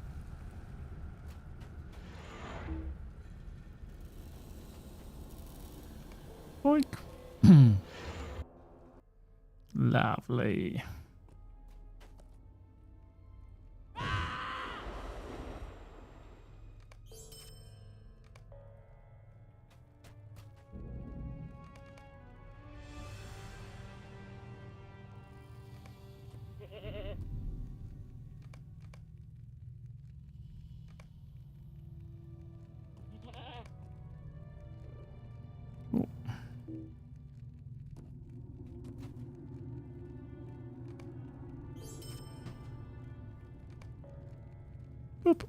There we go. Quick. Adab Canaban, the Stone of Awakening. The young Marim of the Iron Crown seek to master the White Forge of Durin the Deathless, forever defiling the hallowed caverns of Gloomington.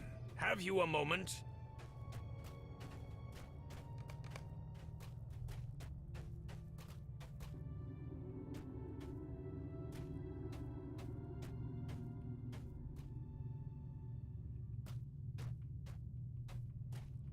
Right, come on.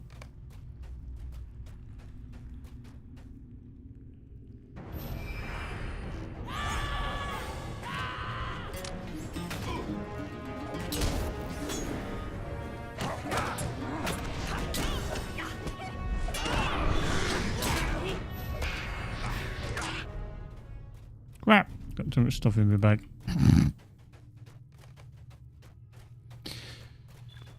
Oop.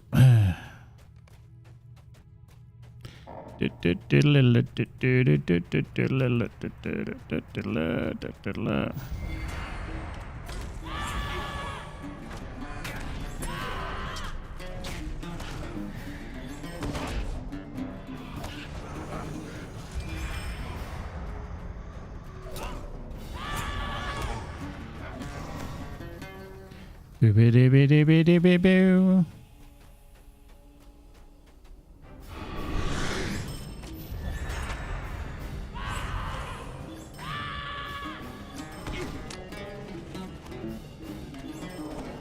Love it. Opening up with the Cry of the Wizards, then hitting them with Call of Arome, and then just picking them off. Marvellous.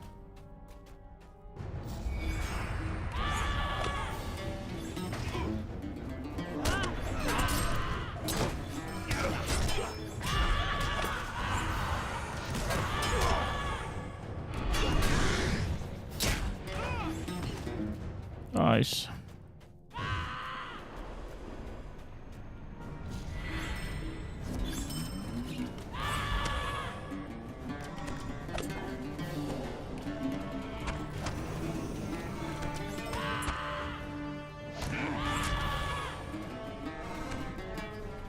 How'd you like them apples?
Death then, but not for us.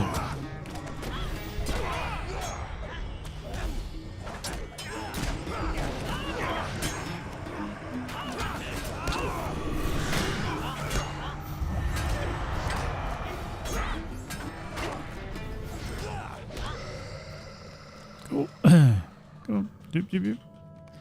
Continue. Come on, Thraston. It's a bit of a spoiler if you're playing through this section. You might not want to watch now because, yeah, spoilers.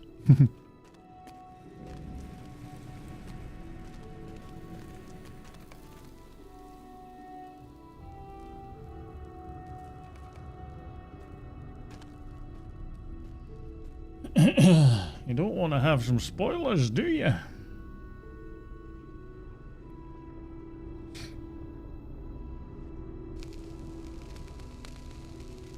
Oh, Thrasty, you're getting on fire, man.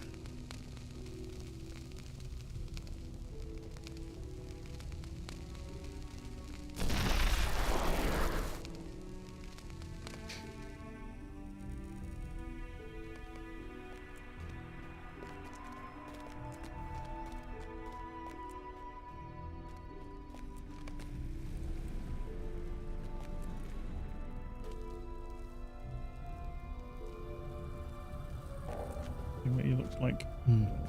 There's a stunner.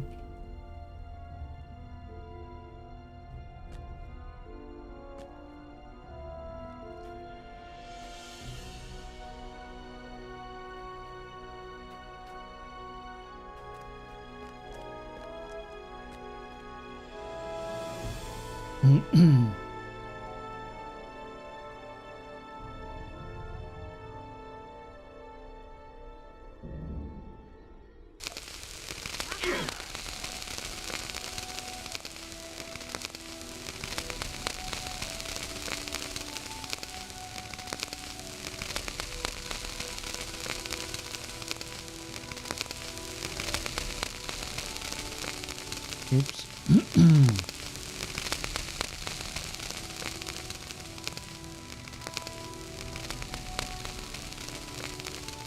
Well, that didn't end well for Alaban there, did it?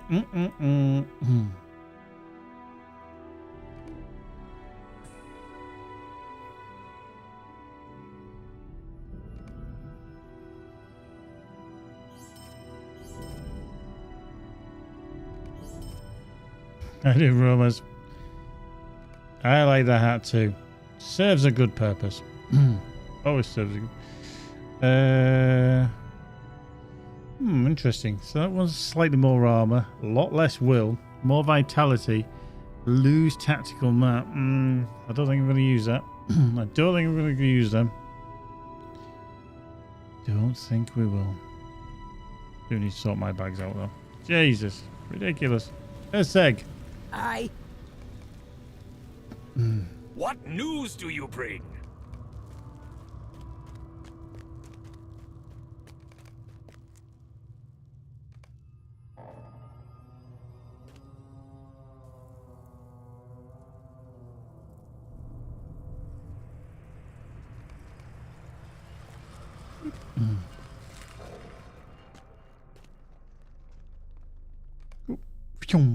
All of a sudden back. Here we go. Speak to Hermas.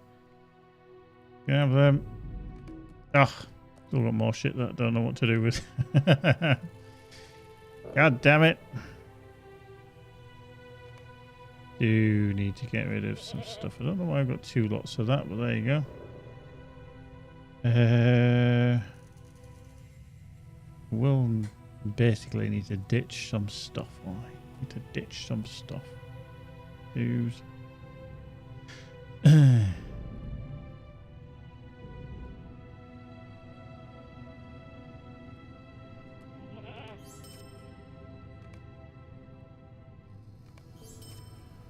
Leggings, are they better? Are they better than what they were?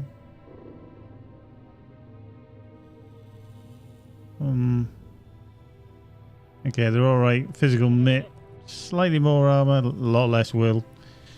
Vitality's down as well. Yeah, I'm probably not going to use them either. Yeah.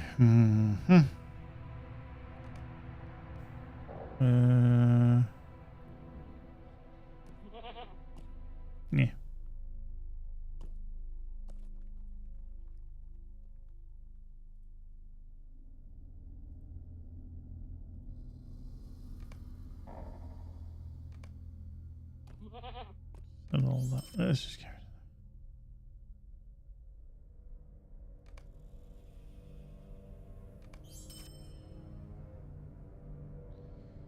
Yeah, I don't think I'm going to switch to them. I'll leave as I have for now. Yep, let's do that. Let's do that. Oh yeah, we still need these idle long beers, don't we? Need the other side of the water. Let's just go back down there. What's there? Grab the gun. Beep, beep, beep. Beep, beep, push.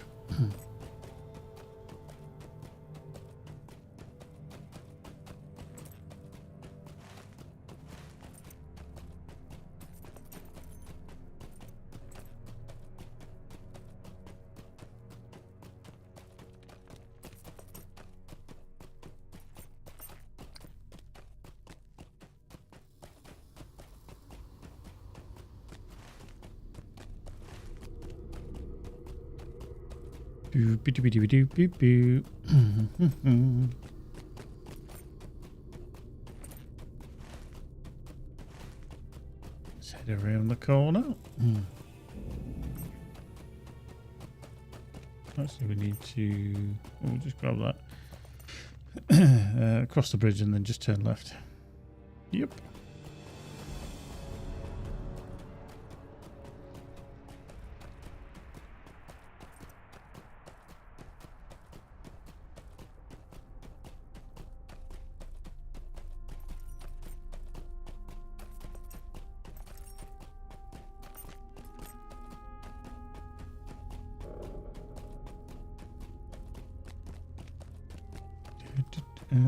Down here.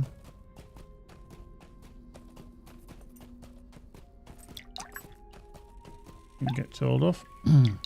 Wait, there's some stuff done. Oh.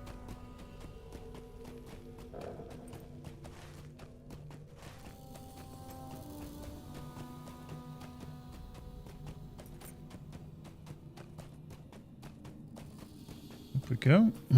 Alright, oh wow, how close are we to digging? 25,000. So as soon as we hand in this next quest, we shall ding. So we've done definitely a level. 11 and probably about a level and a half in these last few hours, which is splendiferous.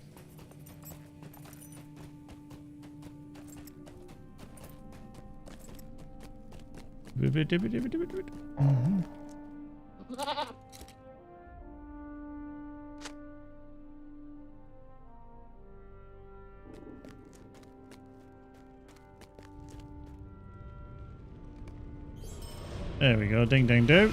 Done. Defeat Angmarim.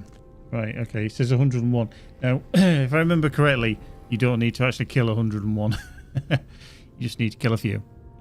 The only problem with that is that it's overall it's better, but you're losing crit, gaining a significant amount. So we'll probably swap it for what we require. But I'm just going to head back, and then we need to go back into there and kill a load of Angmarim.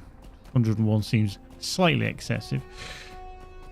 But yeah, Glooming Town, definitely one of the cool places in LOTRO. Eventually, when you get there, the Gundabad.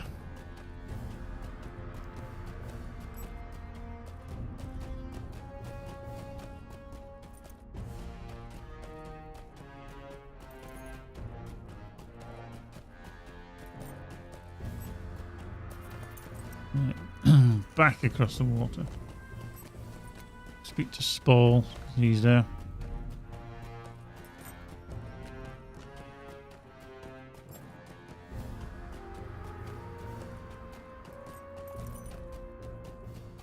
See what we can see when we get over here.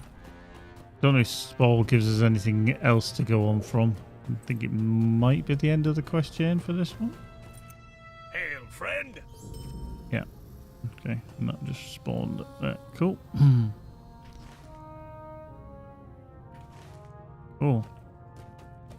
So our next mission is going to be up there, killing a load of Angmarim and dishing out some pain in and around here before we move into the Cloven Gap, and then we're going to go outside to the Welkin Lofts, and then that will finish off Gundabad. So I think I'm going to be probably about 141 maybe when we get out of here, which is roughly on that kind of level, and then we'll be heading way all the way down to the south to kind of Gondor Renewed, which we will be heading to in a little while. I'm going to knock off there because we've got to have some food and we've got to have, go watch some TV and everything. Thanks very much for joining us. Really appreciate it. XCast, thank you for the follow. Gantorma, thank you for the raid. Jim, thank you for the resub. And everybody else that's been in today. It's been an absolute pleasure. Don't forget, 3rd of March is when the VIPs, so the subscribers to the game, can access the new servers to create placeholder characters. Okay, so only placeholder characters. You can create at least 3. On the 4th of March, you are going to be able to select the characters you wish to transfer between the 32-bit servers and the 64-bit servers. Again, this is entirely if you want to. And then on the 5th of March is when the new servers are going to open, and that's where everything will be a bit of a free-for-all. So dive in on the Monday if you're a VIP to create characters. Transfer your characters on the Tuesday if you wish to. Start that process. Remember, bearing in mind, if you do start the transfer, you're not going to be able to play those characters. And then on the Wednesday, when the new servers come up, then your characters will be there, and then you'll have to remove your old characters in terms of your placeholder characters and then claim the name with your new character. Lots of things to keep an eye on in terms of what you need to do, when you need to do it, and everything else. And just what you need to do is just follow that link. Just make sure as many streamers' names as possible, they won't mind. Just have a look at that guide. It gives a good list of information that will help you in your transfer if you want to. Okay, that's entirely up to you whether you want to. A lot of people are going to be doing that. I'm certainly going to be doing that, moving most of my characters off Evernight, just so I can have lower latency, a lower ping, and a very busy experience. But if the servers don't come up exactly on time, don't worry. It's a bit like launch day. I'm sure it's a bit precarious, but whatever you do, we'll play with the dad joke, which is, did you hear that David lost his ID in Prague? And now we have to just call him Dav. Wow. That was terrible. But there you go. We'll see you in the next one, whenever that is. Hope you can join us. We'll definitely be streaming over on Rockfish on Friday, this coming Friday. But in the meantime, folks, take care, be good. We'll see you soon. Bye now.